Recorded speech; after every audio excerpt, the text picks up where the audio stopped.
Good evening Mohit ji. मेरी आवाज़ अगर ठीक से आ रही है, मेरी वीडियो ठीक से आ रही है, मेरी स्क्रीन ठीक से दिख रही है, तो एक बार बताइएगा। अगर इनमें से कोई भी प्रॉब्लम है तो एक बार चैट में लिख कर बताइए। सही है सर। All right. कल का मैच किस किस ने देखा? मैं तो एक्चुअली जाती सो गया था, बट मैंने सुबह उठ के स्कोर जरूर देखा। देख के खुशी तो होती है, देखो। जीत। मैंने सर प्रभात जी ने देखा है। देखिए, लाइव देखा होता तो अच्छा रहता। फाइनल जरूर देखूंगा। कब है फाइनल? कोई कोई बताएगा मुझे? मैंने चेक नहीं किया अभी। आज तो नहीं है। कल? अच्छा, कल है। बहुत अच्छी बात है। कल तो वैसे ही अपनी छुट्टी है, तो छुट्टी करने की भी जरूरत नहीं पड़ेगी। हाँ, ये उन्होंने सोच समझ के रखा है वीकेंड पे, है ना, कि बहुत सारे लोग मैच देख सकें।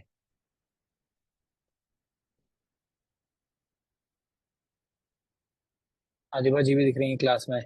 आदिबा जी, समझ में आ रहा है जो अभी तक पढ़ाया गया है?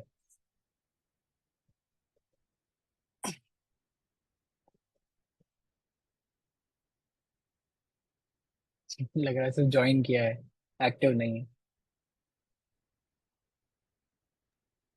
सर मैं वैभव। I am audible. हाँ वैभव जी, बताइए। सर आपके जो नोट्स हैं जो पीडीएफ में, हम्म। इसमें ब्लैक बैकग्राउंड है, तो इसको प्रिंटेबल फॉर्मेट में सर हम लोग नहीं निकाल सकते हैं। हम्म। तो सर इसमें अगर कुछ हो सकता है जिससे कि हम ये नोट्स प्रिंटेबल फॉर्म में निकाल सकें, जिससे कि क्योंकि आपके कंटेंट से बहुत ही इजी टू अंडरस्टैंड है, तो रिवाइज करने में भी आसान रहेगा। ठीक है, अच्छी रिक्वेस्ट है आपकी। मैं एक बार नोट कर लेता हूँ, एक बार मैं अपनी टीम से बोलता हूँ इसके बारे में कुछ कर सकते हैं तो। रुकिए, मैं एक बार लेट मी जी नोट सर। It down. मैंने सोचा नहीं था इस बारे में कि ब्लैक थीम से ये प्रॉब्लम हो सकती है।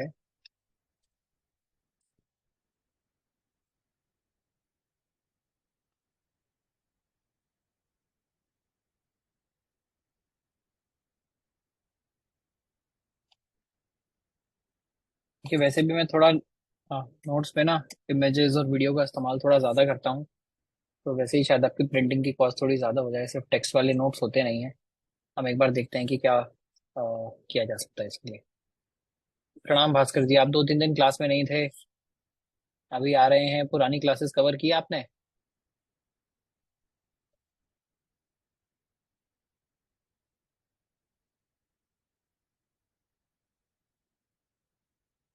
यस सर, कर ली।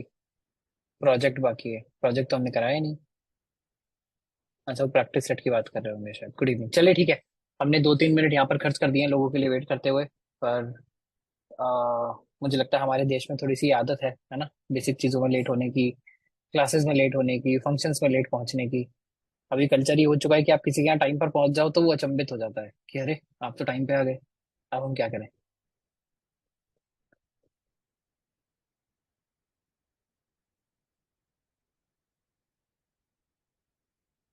औरंगजेब जी, वो बिल्कुल ठीक बात है। अभी अच्छा नहीं दिखेगा, अभी पॉइंट दिखने का नहीं है। अभी पॉइंट ये है कि उसमें बस आप वो क्या क्या फील्ड्स लगाने हैं वो लगा पाए। अभी दिखना अच्छा है वो तो हमने किया ही नहीं है। सीएसएस तो मोटा मोटा काफी सारा अभी हमारा बचा हुआ है, तो आप उस चीज की चिंता मत कीजिए कि कितना सुंदर दिख रहा है। मेन पॉइंट यहाँ पर ये जो एक्सरसाइज था इसका ये था कि आप यहाँ पर जो कॉन्टैक्ट अस वाला फॉर्म बनाएंगे उसमें आप ये फिगर आउट कर पाए कि क्या क्या चीजें चाहिए होती हैं। उन चीजों के लिए आप फील्ड्स बना पाए, उनके लिए लेबल लगा पाए। बस इस पूरी एक्सरसाइज का जो टारगेट था वो उतना ही था। तो चलिए, हम स्टार्ट करते हैं, है ना। सबसे पहले एक बार मैं प्रोजेक्ट को जो हमने किया था, जो प्रैक्टिस सेट दिया था, इसको एक बार रिआइटरेट कर दूं। अगर इसमें किसी को कोई डाउट है तो हम उसको यहाँ पर सॉल्व कर लेंगे। क्या है? वैसे मुझे लगता है कि काफी सारी चीजें एकदम सिंपल थी। Create a page with all. काफी जगह मैं एक बार पेन ऑन कर लेता हूँ। पहला है create a page with all type of ordered list and one unordered list. इसमें चाहें तो आप अनऑर्डर्ड भी ऑल टाइप की कर सकते हैं, है ना।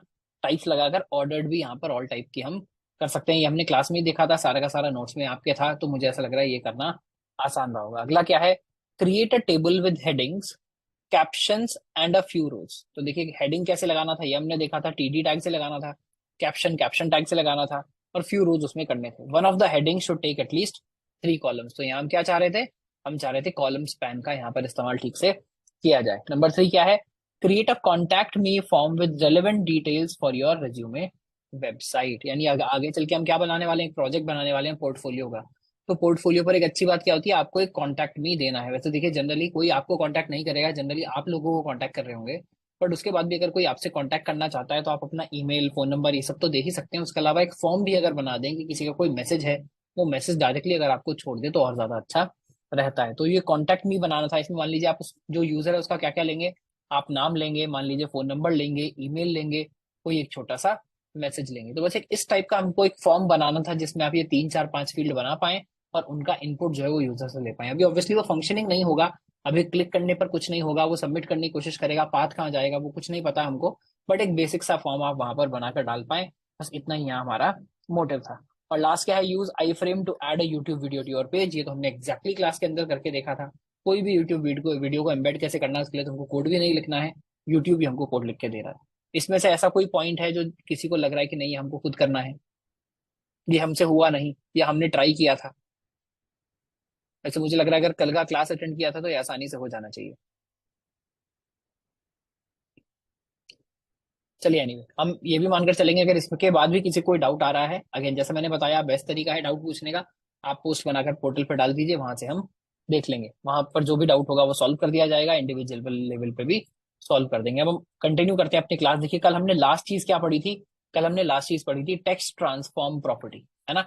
इसमें हमने देखा था अपर केस कैसे करना है, लोअर केस कैसे करना है, कैपिटलाइज कैसे करना है, या नन में बेसिकली क्या इफेक्ट होता है। ये हमने सेम जाके मिंत्रा की वेबसाइट पर भी जाकर देखा था कि एग्जैक्टली exactly कैसे ये यूज हो रहा है, और किस तरह से मिंत्रा भी अपनी जो मेन्यूज हैं उन सब में टेक्स्ट ट्रांसफॉर्म जो बेसिकली सीएसएस प्रॉपर्टी है इसका यूज कर रहा है। अब इसके बाद हम नेक्स्ट चीज क्या देखेंगे, नेक्स्ट चीज हम देखेंगे लाइन हाइट। अब देखिए लाइन हाइट का क्या मतलब है, हम एक फॉन्ट साइज पहले पढ़ चुके हैं ना, फॉन्ट साइज एक बार दोबारा रिविजिट करेंगे, बट फॉन्ट साइज हम पहले देख चुके हैं कि टेक्स्ट मेरा कितना बड़ा होगा। लाइन हाइट का क्या मतलब है, लाइन हाइट का मतलब है जैसे आपको याद होगा बचपन में जब एकदम छोटे हम स्कूल में हुआ करते थे तो क्या होता था, हर सब्जेक्ट की कॉपीज अलग होती थी। मैथ की कॉपी ऐसी होती थी जिसमें ऐसे ग्रिड लाइंस होती थी, है ना, जिसके अंदर आप अक्षर लिखते थे। जो इंग्लिश वाली होती थी उनमें से लाइनें खींची होती थी, इंग्लिश हिंदी की अलग टाइप की कॉपीज होती थी, रफ के लिए अलग कॉपी आती थी, है ना। और जैसे जैसे आप इंजीनियरिंग में चले गए तो तब तो लाइंस बेसिकली बिना रूल्ड कॉपीज आती थी, यानी सिर्फ ब्लैंक व्हाइट पेपर होते थे वही हम यूज करते थे। तो यहाँ पर बेसिकली वही जो लाइन की हाइट है, देखिए बचपन में जो आप बच्चे को सिखाने की कोशिश करते हैं कि एक लाइन में अक्षर सारे बराबर साइज के होने चाहिए और सारे एक साथ एक लाइन से आने चाहिए, वही यहाँ लाइन हाइट में करने की कोशिश की गई है। इसका हम पहले एक बार एग्जाम्पल करके देखते हैं, प्रैक्टिकल एग्जाम्पल करके देखते हैं तो थोड़ा सा और समझ आएगा जब हम इसको लाइव एडिट करेंगे कि ये जो लाइन हाइट है इसका मतलब क्या है। देखिए एक्चुअली जो हमारा पुराने वाला एग्जाम्पल है इसी में यूज कर लेते हैं हम। ये है मेरा क्लास डिव माई टेक्स्ट, एक और यहाँ पर हम डिव बना लेते हैं, है ना। एक मान लीजिए है मेरा माई टेक्स्ट, इसका नाम मैं रख देता हूँ योर टेक्स्ट, है ना। तो यहाँ क्या हो गया, एक हो गया माई टेक्स्ट, एक हो गया योर टेक्स्ट। ये आया क्यों नहीं, इसको हम चला लेते हैं एक बार लाइव सर्वर के साथ, है ना। तो देखिए माई टेक्स्ट योर टेक्स्ट यहाँ पर आ गया है। अब हम क्या करेंगे, अब ये योर टेक्स्ट जो है इसके लिए भी हमको क्या डिफाइन करना है, इसके लिए भी हमको सीएसएस डिफाइन करना है। तो मैं यहाँ क्या करता हूँ, जहां माई टेक्स्ट डिफाइन किया है यहीं पर अब हम एक योर टेक्स्ट डिफाइन कर देते हैं। ये आईडी था या क्लास था, अच्छा क्लास हमने दिया है तो उसको हम दे देते हैं डॉट, है ना। डॉट से टारगेट करेंगे क्लास को, और अब इसके अंदर भी कुछ कुछ देना है। तो अब मैं यहाँ पर क्या करूंगा, देखिए थोड़ी देर के लिए जो अंडरलाइन हमने किया था, है ना, एक काम करते हैं हम नया वाला ही बना लेते हैं बाद में, और इसको हम देते हैं अपना br। पुराने वाले को एडिट नहीं करते वरना वो भी आपके नोट से चला जाएगा, br। ठीक है, अब हम देख रहे हैं बेसिकली ये वाला जो हमारा टेक्स्ट है, इसमें अब हम देखेंगे लाइन हाइट का क्या यूज है। तो मैं योर टेक्स्ट वाली जो क्लास है हमारी इसके अंदर आता हूँ और मैं यहाँ लाइन हाइट डिफाइन करने की कोशिश करता हूँ, बोलता हूँ लाइन हाइट आपकी होनी चाहिए मान लीजिए 20 पिक्सल्स। मैंने लाइन हाइट जैसी 20 पिक्सल डिफाइन की, हल्का सा टेक्स्ट में हल्का जो टेक्स्ट है वो बड़ा हुआ है, बट बहुत ज्यादा आपको फर्क अभी देखकर नहीं समझ आ रहा है। अब मैं क्या करता हूँ, इसको कर लेता हूँ इंस्पेक्ट। जो मैं कह रहा था कि जनरल प्रोसेस क्या होता है सॉफ्टवेयर डेवलपमेंट का, जो ये टूल्स हैं इनको भी थोड़ा बड़ा कर लेते हैं, कि आप पहले एक रैंडम वैल्यू डाल देते हैं लेफ्ट में, फिर आकर ब्राउजर में देख लेते हैं, यानी जो हमारे डीबग टूल्स हैं इसमें आकर हम अपनी फाइनल वैल्यू लगा देते हैं, उसके बाद जाके कोड में एडिट करते हैं। तो वही हम यहाँ पर करेंगे। हम यहाँ पर अभी लाइन हाइट 20 पिक्सल लगाकर आ गए, मुझे यहाँ दिख रहा है लाइन हाइट इज 20 पिक्सल। अब मैं इस पर क्लिक करूंगा और देखिए जो मेरी एरो कीज हैं उससे मैं इसको बड़ा या छोटा कर सकता हूँ। तो जब आप यहाँ लाइव चेंज करते हैं तो आपको एग्जैक्टली समझ आ जाता है कि इस नंबर को बड़ा या छोटा करने से क्या फर्क पड़ रहा है ना। तो देखिए जब मैं लाइन हाइट बड़ी कर रहा हूँ तो कैसे दो लाइंस के जो बीच का गैप है वो ज्यादा बढ़ता जा रहा है, और कैसे मैं जब इसको कम कर रहा हूँ तो वो कम होता जा रहा है, यहाँ तक कि वो इतना भी कम हो रहा है कि लाइनें एक दूसरे के ऊपर चढ़ रही हैं। और अगर मैं फाइनली लाइन हाइट को 0 कर दूं तो देखिए क्या हो रहा है, लाइन हाइट को 0 करते ही सारी चीजें एक के ऊपर एक आ रही हैं, यानी अगली लाइन और पहली लाइन के बीच में कोई गैप है ही नहीं। जहां पहली लाइन लिखी उसी के ऊपर दूसरी लाइन लिख दी, उसी के ऊपर तीसरी लाइन लिख दी, है ना। तो ये आपको यहाँ डिफरेंस समझ आ रहा है, यानी एक बेसिक जितना हमारे फॉन्ट का साइज है प्लस थोड़ा सा गैप दो लाइन के बीच में, उतना तो लाइन हाइट होना ही चाहिए। उसके अलावा अगर आप इसको थोड़ा बड़ा छोटा करना चाहें तो आप स्पेसिफिकली कर सकते हैं। आपको जिस भी तरह का लुक चाहिए वो यहाँ आपको लाइन हाइट से मिल सकता है ना। तो हम यहाँ पर क्या करेंगे, मान लीजिए अभी हमको ये पसंद आ रहा है कि नहीं यार 21, या और थोड़ा सा इसको बढ़ा देते हैं, माफ कीजिएगा, और थोड़ा सा इसको बढ़ा देते हैं कि यार ये 25 वाला जो लुक है ये मुझे अपनी वेबसाइट के लिए ठीक लग रहा है। तो यहाँ 25 हो गया, अब यहाँ वापस आकर 25 सेट कर दीजिए। अब आप जब 25 सेट करेंगे और पेज रिफ्रेश होगा तो फाइनली वही वाला जो आपका आउटपुट है वो यहाँ पर बच जाएगा, है ना। तो लाइन हाइट का एक बार हमको मतलब क्या समझ आया, this adjust the amount of space above and below the inline elements. Readability क्या है के लिए, ये enhances text readability by preventing over crowding, यानी अगर कहीं पर आप कोई बहुत इंपॉर्टेंट टेक्स्ट लिख रहे हैं, हेडिंग्स लिख रहे हैं, या आपकी वेबसाइट का इंपॉर्टेंट काम है, वहां पे इसको और थोड़ा लाइन हाइट को बढ़ा सकते हैं ताकि चीजों के बीच में गैप थोड़ा ज्यादा हो, जो रीडेबिलिटी है वो काफी ज्यादा इंप्रूव हो जाए। और ये है मेनली किसके लिए, वर्टिकल स्पेसिंग के लिए। देखिए जो हॉरिजॉन्टल स्पेसिंग है वो आप टेक्स्ट के बीच में एडजस्ट नहीं कर सकते, वो तो आपको ज्यादा स्पेसेस ही देने पड़ेंगे अगर आपको देने हैं तो। पर यहाँ आप क्या कर सकते हैं, वर्टिकल स्पेसिंग एडजस्ट आप कर सकते हैं by controlling vertical spacing between the जो जो भी हमारा लाइन ऑफ टेक्स्ट है। तो एक तो हुआ ये लाइन हाइट। अभी पर हमको बेसिकली ज्यादा इंपॉर्टेंट क्या होता है, लाइन हाइट आप कभी कभी चेंज करते हैं, ज्यादा इंपॉर्टेंट आप चेंज करते हैं फॉन्ट साइज, है ना।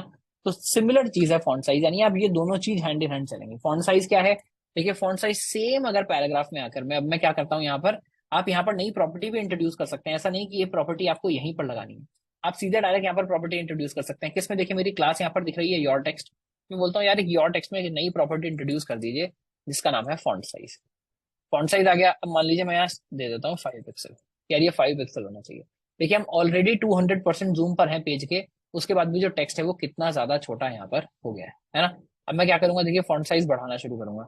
जैसे जैसे मैं फॉन्ट साइज बढ़ा रहा हूँ आपको दिख रहा होगा कि टेक्स्ट जो है वो बड़ा होता जा रहा है, टेक्स्ट जो है वो और बड़ा होता जा रहा है, और बड़ा होता जा रहा है, और बड़ा होता जा रहा है। अब देखिए एक पॉइंट ऐसा आया कि अब टेक्स्ट इतना बड़ा हो गया है कि मेरी जो लाइन हाइट है वो छोटी लगी है, टेक्स्ट दोबारा से एक के ऊपर एक चढ़ना शुरू हो गया है। अगर मैं लाइन हाइट को डिसेबल कर दूं, है ना, अगर मैं लाइन हाइट को डिसेबल कर दूं तो देखिए बाय डिफॉल्ट फिर ये कुछ लाइन हाइट देता है बेस्ड ऑन फॉन्ट साइज। अब अगर मैं फॉन्ट साइज छोटा करूंगा तो देखिए आपको दिख रहा होगा जो लाइंस के बीच का स्पेस है ना, जो लाइंस के बीच में यहाँ पर आपको स्पेस दिख रहा है वो भी कम होता जा रहा है। तो बाय डिफॉल्ट जो लाइन हाइट है वो फॉन्ट साइज के हिसाब से छोटी बड़ी होती है। अगर आप उसको मैनुअली डिफाइन करते हैं, मान लीजिए अभी हम इसको वापस एनेबल कर देते हैं, अगर आप इसको मैनुअली डिफाइन करते हैं तो उसके बाद फिर वो फॉन्ट साइज के हिसाब से इसको चेंज नहीं करता है। फिर वो समझता है कि आपको ज्यादा अंडरस्टैंडिंग है कि टेक्स्ट का साइज क्या होना चाहिए। देखिए टेक्स्ट का साइज हमने इतना बड़ा कर दिया है कि सारा का सारा टेक्स्ट एक दूसरे के ऊपर जो है वो आ रहा है। इतना बड़ा हमने कर दिया है, एक एक वर्ड भी पूरी की पूरी स्क्रीन में नहीं आ पा रहा है ना। तो हम वापस इसको क्या कर देते हैं, मान लीजिए 25 पिक्सल्स सेट कर देते हैं। तो फॉन्ट साइज हमको एकदम क्लियर हो गया यहाँ लाइव एडिट में देखकर, और लाइन हाइट क्लियर होगा कि ये दोनों क्या है। ये है मेरा एग्जैक्ट जो लाइन है मेरी, वो लाइन कितनी मोटी होगी, और लाइन हाइट है दो लाइंस के बीच में गैप जो है वो कितना छोड़ा जाएगा। ठीक है, अगर एक बार इसका नोट्स देख लें, देखिए यहाँ पर जो हमने एग्जांपल भी लिया है उसमें क्या किया है हमने, हमने 4 पैराग्राफ्स डिफाइन किए हैं, चारों की आईडी पे टारगेट किया है फॉन्ट साइज। एक में 5 पिक्सल, 15 पिक्सल, 25 पिक्सल, 35 पिक्सल। यहाँ आपको दिख रहा है एकदम छोटे से शुरू हुआ, फिर उससे बड़ा, फिर उससे बड़ा, फिर सबसे बड़ा। तो ये आप बेसिकली यहाँ जो हमने नोट्स में दिखाने की कोशिश की है, क्योंकि यहाँ लाइव चेंज नहीं कर सकते, वो आपको यहाँ पर दिख गया कि कैसे फॉन्ट साइज बड़ा छोटा करने पर फॉन्ट मेरा एकदम लाइव बड़ा छोटा हो रहा है। तो इसका यूजेस देखिए बहुत सिंपल है, this sets the size of the font, और ये basically help creates responsive design. अभी हम आगे चल के देखेंगे अलग अलग फॉन्ट साइजेस पे कैसे डिफाइन करने हैं। तो आप वहां पर साइज किसी केस में बड़ा, किसी केस में छोटा, ये सब आप कर सकते हैं। ठीक है, फॉन्ट की देखिए सिर्फ साइज इंपॉर्टेंट नहीं है, फॉन्ट में और बहुत सारी चीजें होती हैं। दूसरा क्या होता है, एक होता है फॉन्ट वेट। वेट मतलब देखिए, वेट शब्द का मतलब क्या है, वेट शब्द का मतलब अगर हिंदी में हम बात करें तो होता है कितना वजन है, कितना भारी है ना। या हमारे यहाँ बात में जब जब कोई बात करता है तो उसके लिए बोल दिया जाता है कि इसकी बात में कितना वजन है। तो देखिए यहाँ वेट में क्या है, आप नॉर्मल एक तो बोल्ड टैग होता है, जो हम बोल्ड टैग करके क्या करते हैं, बोल्ड टैग करके में हम चीज का वेट जो है वो बाय डिफॉल्ट आप चेंज कर सकते हैं। बट यहाँ पर क्या है, देखिए आप नॉर्मल, बोल्ड, बोल्डर, ये तो आप वैल्यूज के लिए यूज कर ही सकते हैं। आप साथ में 100 से लेकर 900 तक कोई भी वैल्यू यूज कर सकते हैं कि आपको टेक्स्ट एग्जैक्टली कितना मोटा चाहिए। अगेन इसको भी हम क्या करते हैं, बेस्ट तरीका इसको देखने का है लाइव चेंजेस, है ना।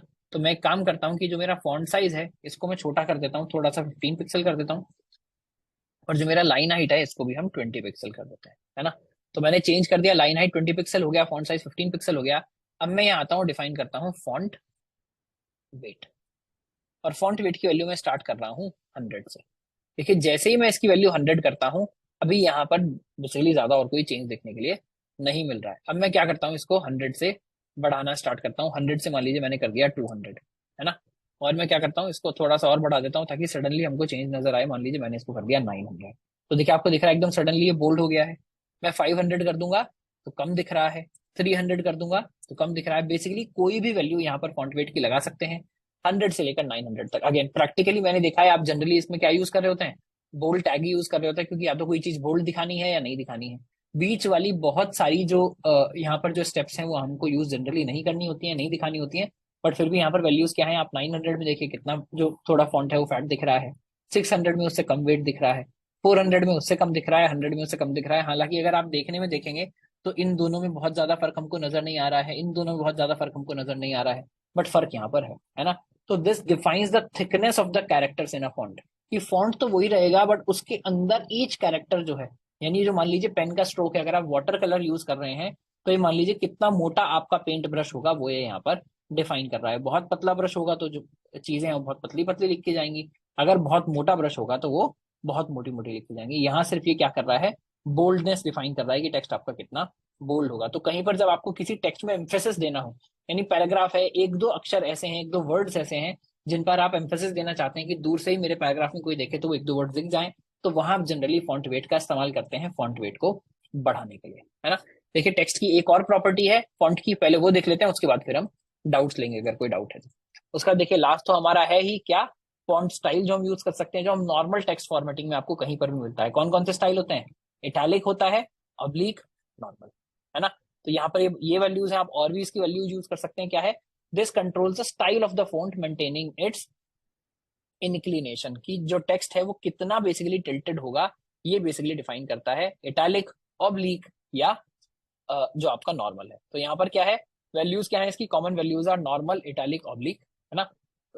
फॉर्मेटिंग क्या है, यूजफुल फॉर हाईलाइटिंग और डिस्टिंग्विशिंग। तो एक बार हम ये भी चला कर देखते हैं। मान लीजिए मैं यहाँ क्या करता हूँ, इसको फॉन्ट स्टाइल दे देता हूँ। अच्छा यहाँ मैंने जीरो छोड़ दिया इसको, मान लीजिए इसको दे देते हैं हम 700, है ना। 700 दे दिया, उसके बाद हम देते हैं एक फॉन्ट स्टाइल, है ना। फॉन्ट स्टाइल में हम क्या दे सकते हैं, देखिए इटैलिक दिया तो क्या हुआ, टिल्टेड हो गया। नॉर्मल हमारा नॉर्मल है। ऑब्लिक दिया तो भी बेसिकली इटैलिक और ऑब्लिक में आपको एकदम से फर्क समझ नहीं आएगा, बट क्या है ये भी एक लेवल का टिल्टेड है। इनहेरिट का मतलब होता है ऊपर से आप ले लीजिए, है ना।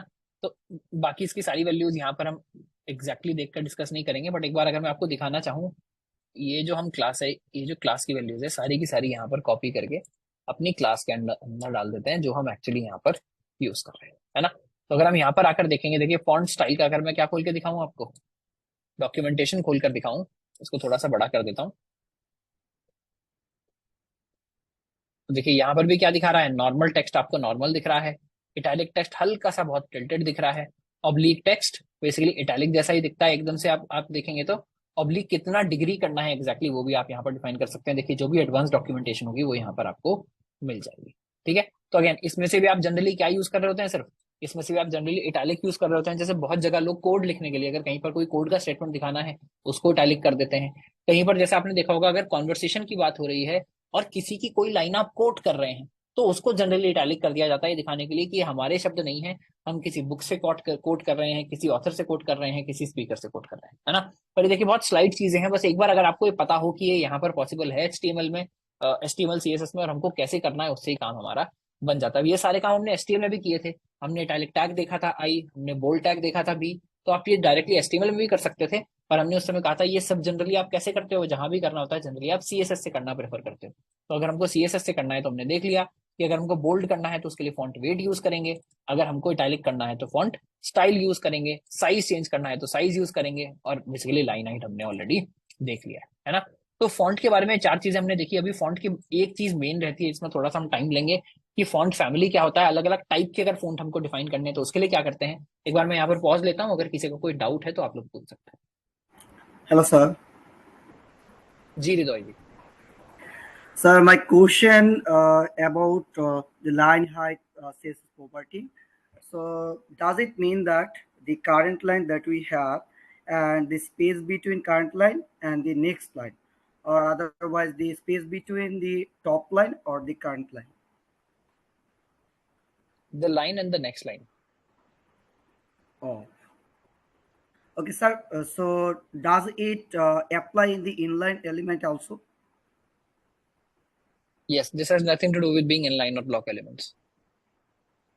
Slightly, maybe different slightly in inline element. No, no difference. For inline and block elements, this is not the difference between or the gap between different elements. This is the gap between when you have the same element and you have multiple lines of text, then inside that element, how will you control that multiple lines of text? Maybe, sir, when we use Pantech, we used to see the defined space as we use in the uh, deep tech or in the block element. So we'll see different, some sort of subtle different here. I'm not getting your question, what you're trying to ask. What is the question exactly? The question exactly is that inline element is actually work differently, like in the block element, the space actually reduce much in span element वो or जिस inline space की element. आप बात कर रहे हैं वो margin और पैडिंग होता है, वो लाइन हाइट नहीं है। वो हम अलग से Okay, sir, cover thank you, करेंगे sir. अभी आगे चल के। जी, और किसी का कोई डाउट? जी साक्षी जी। सर ये फॉन्ट वेट जो है अभी मैंने लाइव आपके साथ चेंज करना लाइक मैंने ट्राई किया तो 100 से लेकर 500 तक नॉर्मली रहता है और 600 से 1000 तक थोड़ा सा बोल्ड होता है और वो कांस्टेंट रहता है, मतलब चेंज नहीं होता है। मतलब 700 में 600 में थोड़ा बोल्ड और 700 में वो बोल्डनेस इंक्रीज होनी चाहिए ना, देखिए तो वो सेम ही रह रहा है। वो ब्राउजर का सपोर्ट हो सकता है। एक बार हम इसकी डॉक्यूमेंटेशन चेक कर लेते हैं just to be sure, right. Okay मेरी अंडरस्टैंडिंग यही है कि 100 से 900 तक ये धीरे धीरे चेंज होता है। देखिए जो इसकी एक्चुअल वैल्यूज भी है ना, जो आप वर्ड्स में डिफाइन कर सकते हैं, वो भी नॉर्मल होता है, लाइटर होता है, बोल्ड होता है, बोल्डर होता है। तो 4 वैल्यूज तो हैं ही, और उसमें भी अगर आपको एक लेवल का और बेसिकली माइन्यूट कंट्रोल चाहिए तो उसके लिए वैल्यूज होते हैं कि आप 100 से 900 तक डिफाइन कर सकते हैं। देखिए यहाँ हम नॉर्मल देखें और लाइटर देखें तो दोनों में फर्क आपको दिख रहा है। यहाँ अगर मैं 100 की जगह वैल्यू क्या कर देता हूँ, 200 कर देता हूँ। ये थोड़ा सा इस बात पर भी डिपेंड करता है कि आप फॉन्ट कौन सा यूज कर रहे हैं। बहुत सारे फॉन्ट्स में पतला लिखने का तरीका नहीं होता है, तो बाय डिफॉल्ट आप क्या फॉन्ट यूज कर रहे हैं। देखिए मैं जितनी भी चेंज कर रहा हूँ हर एक में कुछ ना कुछ चेंज आपको नजर आ रहा है, अगर मैं 100 से लेकर 900 तक जा रहा हूँ, है ना। Yes sir. तो इट इज डिफरेंट। वो दो बेसिकली वहां पर फैक्टर्स हो सकते हैं। एक तो आप ब्राउजर कौन सा यूज कर रहे हैं, और दूसरा आपका डिफॉल्ट फॉन्ट कौन सा है। वो फॉन्ट वो सारे फॉन्ट वेट सपोर्ट करता है या नहीं करता है। जैसे हम देखते हैं बहुत सारे फॉन्ट ऐसे होते हैं कि आप उसमें नॉर्मल भी लिखते हैं तो बहुत बोल्ड दिखता है। यस आगे अभी हम इसके जो नेक्स्ट स्टेप है वो बहुत सारे फॉन्ट्स ही देखने वाले हैं कि अलग अलग फॉन्ट्स हम कैसे चेंज करेंगे, तो वहां पर भी हमको ये बात क्लियर होगी। पर वैल्यूज इसकी बेसिकली अगेन बाय स्टैंडर्ड 100 से लेकर 900 तक एकदम लाइट से शुरू होना चाहिए और 900 पे सबसे बोल्ड होना चाहिए। Okay, thank you sir.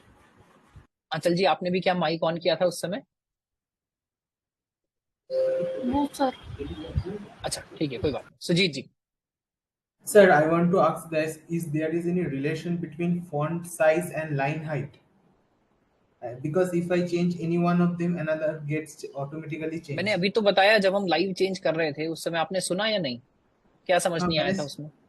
हाँ, actually the thing is that वहाँ पर जो स्पेस है तो वो मतलब जो चेंज हो जा रहा है, मतलब line height and font size में जो मतलब एग्जैक्ट क्या रिलेशन है, मतलब वो ऑटोमेटिकली चेंज हो जा रहा है। वो तो मैंने एक्सप्लेन ही किया, उसमें कंफ्यूजन क्या है? एक्चुअली कंफ्यूजन है ये क्या, मतलब फॉन्ट के अकॉर्डिंग डिपेंड करता है। मतलब किसी एक फॉन्ट में ज्यादा स्पेस आ जाएगा, किसी और फॉन्ट में दूसरा स्पेस कम हो जाएगा। ये जी हाँ बिल्कुल, वो के फॉन्ट के ऊपर डिपेंड कर सकता है, करेक्ट। मतलब सारे प्रॉपर्टीज जितने भी प्रॉपर्टीज है, जैसे फॉन्ट वेट हो गया, स्टाइल हो गया, साइज हो गया, वो क्या फॉन्ट स्पेसिफिक है। करेक्ट।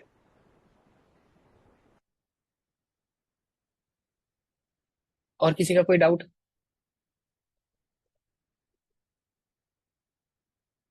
ऑल राइट, हम एक बार अब देखते हैं फॉन्ट फैमिली। ये फॉन्ट का हम लास्ट चीज देख रहे हैं, है ना। इसमें हम क्या देखेंगे कि हम अलग अलग फॉन्ट जो है वो कैसे डिफाइन कर सकते हैं और इसको फॉन्ट फैमिली क्यों बोला जाता है। ठीक है, अगर हम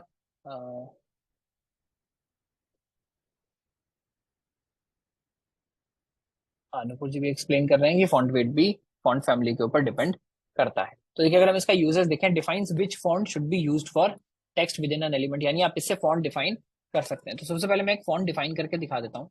यानी अगर हम कोई भी टेक्स्ट लिख रहे थे, वापस हम आ जाते हैं अपने टेक्स्ट के ऊपर। इस बार मान लीजिए जो मेरा ऊपर वाला टेक्स्ट है इसका मैं फॉन्ट चेंज कर देता हूँ। तो हम वापस करते हैं इंस्पेक्ट, इसके एलिमेंट डॉट स्टाइल में जाते हैं, यहाँ हम डिफाइन करने की कोशिश करते हैं क्या, फॉन्ट फैमिली, है ना। फॉन्ट फैमिली हम कर रहे हैं। अब यहाँ पर आप कोई भी स्पेसिफिक फॉन्ट जो है वो डिफाइन कर सकते हैं। मान लीजिए मैं यूज कर लेता हूँ यहाँ पर जो भी फॉन्ट्स की लिस्ट दी हुई है, मान लीजिए फैंटेसी, ये मैंने फॉन्ट लगा दिया। तो जैसे ही मैंने फॉन्ट की देखिए वैल्यू यहाँ पर डिफाइन की, फॉन्ट फैमिली फैंटेसी, तो यहाँ आपको दिख रहा होगा कि फॉन्ट एकदम सडनली चेंज होकर किसी और तरह का हो गया है, जैसे कोई पुराना बुक हो या बेसिकली कुछ फैंसी जो है मुझे यहाँ पर फॉन्ट जो है वो दिख रहा है ना। तो फॉन्ट से आप ये डिफाइन कर सकते हैं। अगेन जैसे ये क्या है, लिखने का स्टाइल। जैसे बचपन में हमको बोलते थे क्या कि किसी की राइटिंग अच्छी है, मेरी राइटिंग बहुत गंदी थी, है ना। बहुत बच्चों की राइटिंग बहुत साफ हुआ करती थी। तो आपकी हैंड राइटिंग कैसी है वही फॉन्ट है। अभी जो एकदम मॉडर्न टेक्नोलॉजी आ रही है उसमें क्या होता है, वो आपके कुछ पैराग्राफ्स अगर आप उसको लिख कर दिखा देंगे तो उसी का एक फॉन्ट जनरेट कर देता है और आप किसी भी टेक्स्ट को अपनी हैंड राइटिंग में कन्वर्ट कर सकते हैं, है ना। तो पहले क्या होता था बेसिकली, इसके लिए भी मैं एग्जैक्टली एक वर्ड भूल रहा हूँ, आई थिंक कैलीग्राफर बोलते हैं उसको या समथिंग लाइक दैट। जो लोग पहले जब कंप्यूटर्स नहीं होते थे तो फॉन्ट्स बनाए जाते थे, आप एडवर्टाइजमेंट में लगाते थे, होर्डिंग्स पे लगाते थे, कहीं भी लगाते थे। तो क्या होता था, डिजाइनर्स होते थे, आर्टिस्ट होते थे जो अपने नए नए फॉन्ट्स बनाते थे और बेसिकली टेक्स्ट को थोड़ा स्टाइलिश बनाकर लिखने की कोशिश करते थे। जब कंप्यूटर्स आए, माइक्रोसॉफ्ट वर्ड आया, तो उन्होंने क्या किया, कुछ फॉन्ट्स जो पॉपुलर बेसिकली फॉन्ट स्टाइल्स थे, पढ़ाए जाते थे, उनको उन्होंने क्या किया, बेसिकली ऐड करना स्टार्ट कर दिया कंप्यूटर में कि आप यहाँ पर भी अपने फॉन्ट स्टार्ट बेसिकली चेंज कर सकते हैं। और अभी भी क्या है, infinite number of fonts exist करते हैं। आप अपने सिस्टम पर भी अगर आप डिजाइनर हैं, बैठकर पेंट करके अपना कोई भी फॉन्ट आप बना सकते हैं और आप बेसिकली सपोर्ट कर सकते हैं कि मैं कितने कैरेक्टर्स इसमें ऐड करूंगा। तो हम देखेंगे कि हम स्टैंडर्ड फॉन्ट्स को कैसे यूज करेंगे, हम देखेंगे कि हम कस्टम फॉन्ट्स को कैसे यूज करेंगे, इंटरनेट पे हम कैसे अलग अलग फॉन्ट्स निकाल सकते हैं और फॉन्ट्स का और हम यहाँ पर यूज क्या क्या कर सकते हैं, है ना। तो अगर हम यहाँ पहले एक बार नोट्स में देखने की कोशिश करें, हम क्या बोल रहे हैं, आप स्पेसिफिक फॉन्ट्स भी यूज कर सकते हैं, है ना। इसमें क्या है, कॉमन चॉइसेस हैं, एरियल, सिगॉय, टाइम्स न्यू रोमन, ये क्या है, बहुत स्पेसिफिक है। यानी आपने बोला तो टेक्स्ट आपका बिल्कुल वैसा ही दिखेगा। टाइम्स न्यू रोमन क्या है, ये कुछ स्टैंडर्ड फॉन्ट्स हैं जो जनरली क्या है, सारे के सारे ब्राउजर्स सपोर्ट करते हैं। फॉन्ट फैमिली में सबसे बड़ी दिक्कत क्या है, जो मैंने बोला कि सबका स्पेसिफिक बेसिकली कस्टम फॉन्ट हो सकता है। ऐसा भी हो सकता है कोई फॉन्ट एक ब्राउजर सपोर्ट करता है, दूसरा ब्राउजर सपोर्ट नहीं करता। इनिशियली बेसिकली फॉन्ट वॉर्स हुआ करती थी between Microsoft and Apple. Apple अपने फॉन्ट्स निकाल कर लाया करता था, माइक्रोसॉफ्ट अपने फॉन्ट्स निकाल कर लाया करता था, दोनों को लगता था हमारे फॉन्ट्स अच्छे हैं। बट होता क्या है, उससे इंटरनेट पे बेसिकली जब चीजें आनी शुरू हुई, तो अब आप अपना फॉन्ट जिस फॉन्ट में दिखाने की कोशिश कर रहे हैं अपना टेक्स्ट, किसी ब्राउजर में वो अवेलेबल है, किसी ब्राउजर में वो अवेलेबल नहीं है। तो इसके लिए बेसिकली फॉन्ट फैमिली के अंदर आया फॉल बैक मैकेनिज्म। यानी आप क्या कर सकते हैं, जब आप फॉन्ट डिफाइन करेंगे तो आप कॉमा लगा लगा कर बहुत सारे फॉन्ट्स डिफाइन कर सकते हैं, है ना। आगे चल के अभी हम देखेंगे कि वो फॉल बैक्स कैसे डिफाइन करते हैं, बट आप कॉमा लगा लगा कर बहुत सारे फॉन्ट्स डिफाइन कर सकते हैं। और उसमें क्या होता है, अगर पहला फॉन्ट नहीं मिला तो वो दूसरे फॉन्ट के पास चला जाएगा, दूसरा नहीं मिला तो वो तीसरे के पास चला जाएगा। तो आपके ऊपर कुछ कंट्रोल रहता है आपका कि अगर मेरा ये फॉन्ट नहीं मिला तो मेरा टेक्स्ट इसमें दिख जाएगा जिसमें मेरा टेक्स्ट ठीक दिख रहा है। ऐसा नहीं होगा कि फॉल बैक होकर कोई ऐसे फॉन्ट में चला जाए जिसमें आपका बेसिकली जो भी वेबसाइट का डिजाइन है वो बहुत ही गंदा लग रहा हो। इसमें क्या है, बस एक टर्म हमको याद रखना है, क्या, वेब सेफ फॉन्ट्स। कुछ फॉन्ट्स ऐसे हैं जिनको बोला जाता है वेब सेफ, यानी वो जनरली हर ब्राउजर पर, हर प्लेटफॉर्म पर, फोन पर, आप ले लीजिए, टीवी पर ले लीजिए, कहीं पर भी आप जाएंगे तो वो फॉन्ट्स जनरली अवेलेबल हर जगह होते हैं। तो अगर आप वेब सेफ फॉन्ट्स को यूज कर रहे हैं तो आपको बेसिकली बहुत ज्यादा फॉल बैक के लिए घबराने की जरूरत नहीं है। सिमिलरली जेनेरिक फैमिली होती है क्या, always and the font family list with a generic family like serif, sans serif और लास्ट रिजॉर्ट ऑप्शन। इसका क्या मतलब है, देखिए कि फॉन्ट किस टाइप का होगा, इसका इसके भी बेसिकली रूल्स हैं। रूल्स क्या है, आप कोई कस्टम बना रहे हैं तो हो सकता है आपका फॉन्ट किसी भी फैमिली का ना हो, बट इन जनरल क्या होता है, पहले मान लीजिए 3-4 टाइप के फॉन्ट्स थे, उसके बाद क्या किया, किसी ने उनमें से किसी फॉन्ट को उठाया, उसमें कुछ हल्का सा स्टाइल चेंज कर दिया, तो उसमें क्या हुआ, उसको उस फॉन्ट का चाइल्ड मान लिया गया, फिर उसके चाइल्ड पैदा हुए, उस फॉन्ट का चाइल्ड मान लिया गया। तो ये क्या है, फॉन्ट्स भी एक ट्री की फॉर्म में चलते हैं, है ना। पहली कुछ 2-3 है जिनको जेनेरिक फैमिली बोला जाता है, जो स्पेसिफिक कुछ स्टाइल्स डिफाइन करते हैं, फिर उस एक पर्टिकुलर स्टाइल्स के अलग अलग अलग अलग वेरिएंट्स हैं, उस पर्टिकुलर स्टाइल के अलग अलग वेरिएंट्स है। तो इस टाइप से होता है। तो जेनेरिक फैमिली किनको माना जाता है, जो एकदम टॉप लेवल पर है, बेसिकली सेकंड लेवल पर है या फर्स्ट लेवल पर है, जिन्होंने किसी किसी स्पेसिफिक टाइप के फॉन्ट्स डिफाइन किए हैं, तो उनको भी जनरली वेब सेफ माना जाता है। कि वो वाली जो फैमिलीज हैं, अगर आपका बेसिकली मान लीजिए आपने ये फॉन्ट डिफाइन किया था और ये नहीं मिला, तो आप ये बोल रहे हैं जो इसका पेरेंट है वो कुछ कुछ इससे सिमिलर दिखने वाला होगा, तो चलिए अगर पेरेंट मिल जाएगा तो भी मेरा काम चल जाएगा। है ना। ये तो हुई नोट्स की बात। अब हम देखेंगे हम इसको यूज कैसे करते हैं। तो देखिए यहाँ अगर आप हमारा जो कोडिंग वाला एग्जाम्पल है देखेंगे, हमने क्या किया है, 3 पैराग्राफ्स डिफाइन किए हैं, और तीनों पैराग्राफ्स में हम क्या कर रहे हैं देखेंगे। अगर हम तीनों में हमने क्या किया, आईडी टारगेटिंग किया, और फॉन्ट फैमिली कैसे डिफाइन किया है। हमने बोला सबसे पहले एरियल मिलना चाहिए, अगर एरियल मिल जाए तो ठीक है, नहीं तो हेल्वेटिका मिलना चाहिए, हेल्वेटिका मिल जाए तो ठीक है, नहीं तो सेंस सेरिफ मिलना चाहिए। अब सबसे पहली बात तो ये, हमको पता कैसे चलेगा यार कौन सा फॉन्ट कैसा दिखता है। तो देखिए मेन तरीका तो यही है जो अभी तक हम एडिट करते आ रहे हैं। क्या, आप यहाँ पर आइए और फॉन्ट की जो वैल्यूज हैं, मैं मान लीजिए इसको हटा देता हूँ। अब ये बेसिकली अलग अलग वैल्यूज यहाँ पर दिखा रहा है। तो देखिए जैसे जैसे मैं यहाँ लाइव चेंज कर रहा हूँ तो ऊपर आपको चेंजेस होते हुए नजर आ रहे हैं। आप देख सकते हैं कि मेरे को कौन सा फॉन्ट यूज करना है। पर ये तो हुआ हिट एंड ट्रायल मेथड, है ना। ऐसी कोई जगह है क्या जहां पर हमको एक बार में फॉन्ट दिख जाए? बिल्कुल है, बहुत सारे अलग अलग वेबसाइट्स हैं, बट एक पॉपुलर स्टैंडर्ड तरीका क्या है, एक वेबसाइट है गूगल फॉन्ट्स। आप क्या कर सकते हैं, इस वेबसाइट का इस्तेमाल कर सकते हैं जिसका नाम क्या है, गूगल फॉन्ट्स। आप यहाँ पर आइए, यहाँ पर आपको मोस्टली सारे के सारे जो फॉन्ट्स हैं वो यहाँ पर मिल जाएंगे। देखिए क्या बोल रहा है, गूगल फॉन्ट्स पर कितने फॉन्ट्स अभी अवेलेबल हैं, 1682 फॉन्ट फैमिलीज गूगल फॉन्ट्स पर अवेलेबल है। यहाँ आप इसको अलग अलग साइज में ट्राई करके देख सकते हैं। मैं चाह रहा हूँ नहीं, मेरे को तो एक्चुअली 200 साइज पर लगाना है, 200 साइज पर क्या अच्छा लगता है, छोटे में क्या अच्छा लगता है। हम ये भी देखेंगे यहाँ से फॉन्ट्स को यूज कैसे करना है ना। देखिए यहाँ क्या है, प्ले राइट एस्पाना डेकोराविटा, किसी ने ये फॉन्ट डिफाइन कर दिया जिसमें इस तरह से लिख रहा है कर्सिव राइटिंग में। ये प्ले राइट मैक्सिको है। अब देखिए प्ले राइट इसमें क्या हो रहा है, प्ले राइट इसकी जेनेरिक फैमिली है, तो प्ले राइट में ये एक अलग फॉन्ट है, प्ले राइट में मैक्सिको एक अलग फॉन्ट है, प्ले राइट में इटालिया मॉडर्ना एक अलग फॉन्ट है। बट देखिए सब में क्या हो रहा है, आप कर्सिव लिख रहे हैं। तो आप यहाँ पर भी फॉल बैक डिफाइन कर सकते हैं। अगर आप डिफाइन करेंगे तो कि भाई ये मिल जाए तो ठीक है, वरना अच्छा चलो ये दूसरा मिल जाए तो ठीक है, वरना प्ले राइट का जो नॉर्मल फॉन्ट है वो मिल जाए तो ठीक है ना। अब अलग अलग लैंग्वेजेस के भी फॉन्ट्स हैं, जापानीज का अलग फॉन्ट है, हिंदी का अगर मान लीजिए हम यहाँ पर सर्च करेंगे, देखें कोई लैंग्वेज का ऑप्शन है क्या, जी बिल्कुल है। अगर मान लीजिए हम हिंदी इसमें सर्च करें, देखिए हिंदी तो नहीं मिल रही है, गुरमुखी मिल रही है। मुझे पता नहीं कि वो हिंदी के लिए टाइप हिंदी में करना पड़ेगा इसलिए नहीं मिल रही है, या हिंदी को ये सपोर्ट ही नहीं करता है। देखिए हिंदी को सपोर्ट नहीं कर रहा है। बट देखिए तेलुगु है यहाँ पर, तो मान लीजिए हम तेलुगु ट्राई कर लेते हैं। तेलुगु दबाए तो देखिए तेलुगु के भी अलग अलग फॉन्ट्स यहाँ पर हैं। हिंद गुंटूर, गुंटूर एक जगह है आंध्र प्रदेश में शायद, इफ आई एम राइट।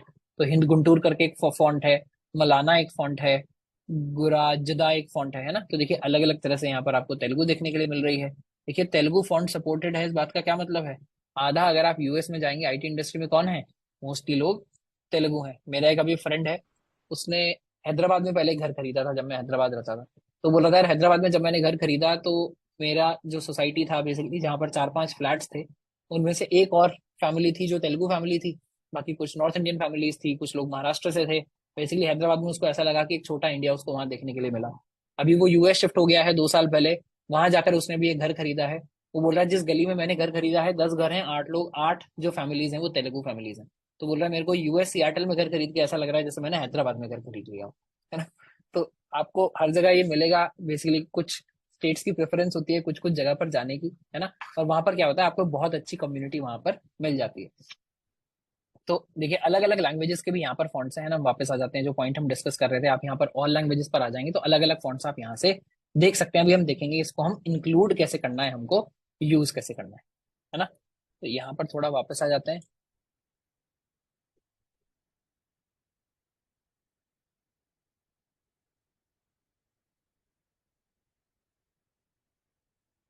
अच्छा देवनागरी फॉन्ट ढूंढ लिया वेदोय जी ने, बहुत अच्छी बात है। देखिए मैं इसको क्लिक कर लेता हूँ। हाँ, तो देखिए देवनागरी फॉन्ट भी यहाँ पर है, शायद हिंदी नाम से नहीं है वो, शायद जो हमारे यहाँ हिंदी में बोलते हैं लिपि, वो लिपि के नाम से है, लैंग्वेज के नाम से नहीं है ना, स्क्रिप्ट के नाम से है इंग्लिश में अगर बात करें तो स्क्रिप्ट में मिल गया। देखिए हिंदी वाले भी देवनागरी वाले भी कितने सारे अलग अलग फॉन्ट्स हैं। आपको जो भी सुंदर लग रहा है वो आप यहाँ से यूज कर सकते हैं। गूगल फॉन्ट्स को यूज कैसे करते हैं जैसा मैंने बोला ये अभी हम बाद में देखेंगे। बट आपको भी मेन यहाँ पर क्या समझना है कि फॉन्ट को हम डिफाइन कैसे करते हैं, फॉन्ट फैमिली लगाकर, और ये कॉमा कॉमा लगाकर जो डिफाइन कर रहे हैं इसका मतलब क्या है। इसका मतलब क्या है, देखिए यहाँ पर हमने एक एग्जाम्पल लेकर दिखाया है। फॉन्ट फैमिली में क्या होता है, ओपन सेंस पहला फॉन्ट है, कॉमा लगाकर दूसरा दिया कि अगर ये नहीं मिला तो ये दिखा दीजिएगा, ये नहीं मिला तो ये दिखा दीजिएगा, ये नहीं मिला तो ये दिखा दीजिएगा। कितनी बार डिफाइन कर सकते हैं कॉमा लगा लगाकर, कोई लिमिट नहीं है, आप कितना भी डिफाइन कर सकते हैं। बट अगेन जनरली देखिए यहाँ पर क्या लिखा है, you can list multiple fallback fonts, there is no limit. But obviously आपको थोड़ा सा रीजनेबल रहना चाहिए, ऐसा नहीं हो कि आप फॉल बैक में ही 100 फॉन्ट डिफाइन कर दें। भाई अगर पहले 2-3 फॉन्ट आपके नहीं मिले, 2 फॉन्ट नहीं मिले, तो आप एक कोई जेनरिक थोड़ा सा फॉन्ट डिफाइन कर दीजिए, वेबसाइट फॉन्ट डिफाइन कर दीजिए, ताकि उसमें आपका काम चल जाए, है ना। तो यहाँ पर यही हमने डिफाइन एक्सप्लेन किया है कि अगर ओपन सेंस अवेलेबल नहीं हुआ तो ब्राउजर उसके बाद क्या चेक करेगा, हेल्वेटिका चेक करेगा। हेल्वेटिका नहीं हुआ तो ब्राउजर उसके बाद एरियल चेक करेगा। Otherwise if none of the fonts are available the browser will use the default sans serif font. sans serif क्या है, ये डिफॉल्ट का भी डिफॉल्ट है, अगर कुछ भी नहीं हुआ तो sans serif तो यहाँ पर मिल जाएगा जो हमने यहाँ पर डिफाइन किया है। तो बेसिकली ये हमारा ओपन सेंस है, उसका फॉल बैक ये है, उसका फॉल बैक ये है, लास्ट हमारा फॉल बैक sans serif है, तो sans serif तो यहाँ पर मिल ही जाना चाहिए, है ना।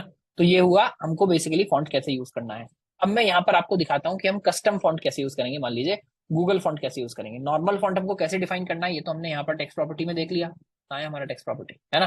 तो यहाँ पर हमने क्या किया था, अच्छा वो शायद गायब हो गया या हमने कोई और खोला हुआ था। अच्छा देखिए हमने ये वाला खोला हुआ था, इसको मैं बंद कर देता हूँ कंफ्यूजिंग ना लगे। तो देखिए फॉन्ट फैमिली हमने कर्सिव डिफाइन किया, तो कर्सिव अगर हमको मिल गया तो ये यहाँ पर आ गया है ना। हम मान लीजिए यहाँ से अब कोई नाम हम उठा लेते हैं, है ना। हम इंग्लिश का देख रहे थे, तो मान लीजिए ये फॉन्ट मुझे ठीक लग रहा है, प्ले राइट न्यूजीलैंड। ये फॉन्ट मान लीजिए मुझे इस्तेमाल करना है। तो देखिए यहाँ पर जनरली दिया हुआ होता है कि आपको इसको यूज कैसे करना है। देखिए यहाँ क्या है, गेट फॉन्ट नाम का बटन है। मैं ये नहीं कह रहा हूँ कि आपको गूगल फॉन्ट यूज करना है, आप कोई भी वेबसाइट यूज कर सकते हैं, ऐसे बहुत सारी वेबसाइट्स हैं, पर गूगल फॉन्ट पे मैंने इसको देखा है कैसे यूज करना है। तो बोल रहा है क्या मैं फॉन्ट आपके लिए डाउनलोड कर दूं, यानी आप इसकी फाइल अपने पास रख लीजिए, आपको जैसे यूज करना है कीजिए, या आप कोड से यूज करना चाहते हैं। तो भाई हम तो कोड से यूज करना चाहते हैं। तो देखिए जैसे हमने कहा कोड से यूज करना चाहते हैं, अभी आपको पूरी डिटेल दिखा रहा है, मैं इसको हल्का एक नंबर छोटा करके आपको दिखाता हूँ। क्या अगर आपको वेब पे यूज करना है तो कैसे यूज करें, एंड्रॉइड पर यूज करना है तो कैसे करें, आईओएस पर करना है तो कैसे करें, फ्लटर बेसिकली एक फ्रेमवर्क है जिसमें एंड्रॉइड आईओएस दोनों की एप्स बनाई जाती हैं, फ्लटर में यूज करना है तो कैसे करें। भाई हमको तो वेब में यूज करना है और हमको लिंक से यूज करना है। तो बोल रहा है ये कोड आप कॉपी कर लीजिए, है ना, एंड आपका जो भी वेरिएबल स्टाइल है आप उसमें ये क्लास डिफाइन आप कर दीजिए, है ना। तो एक बार मैं आपको करके दिखाता हूँ कैसे।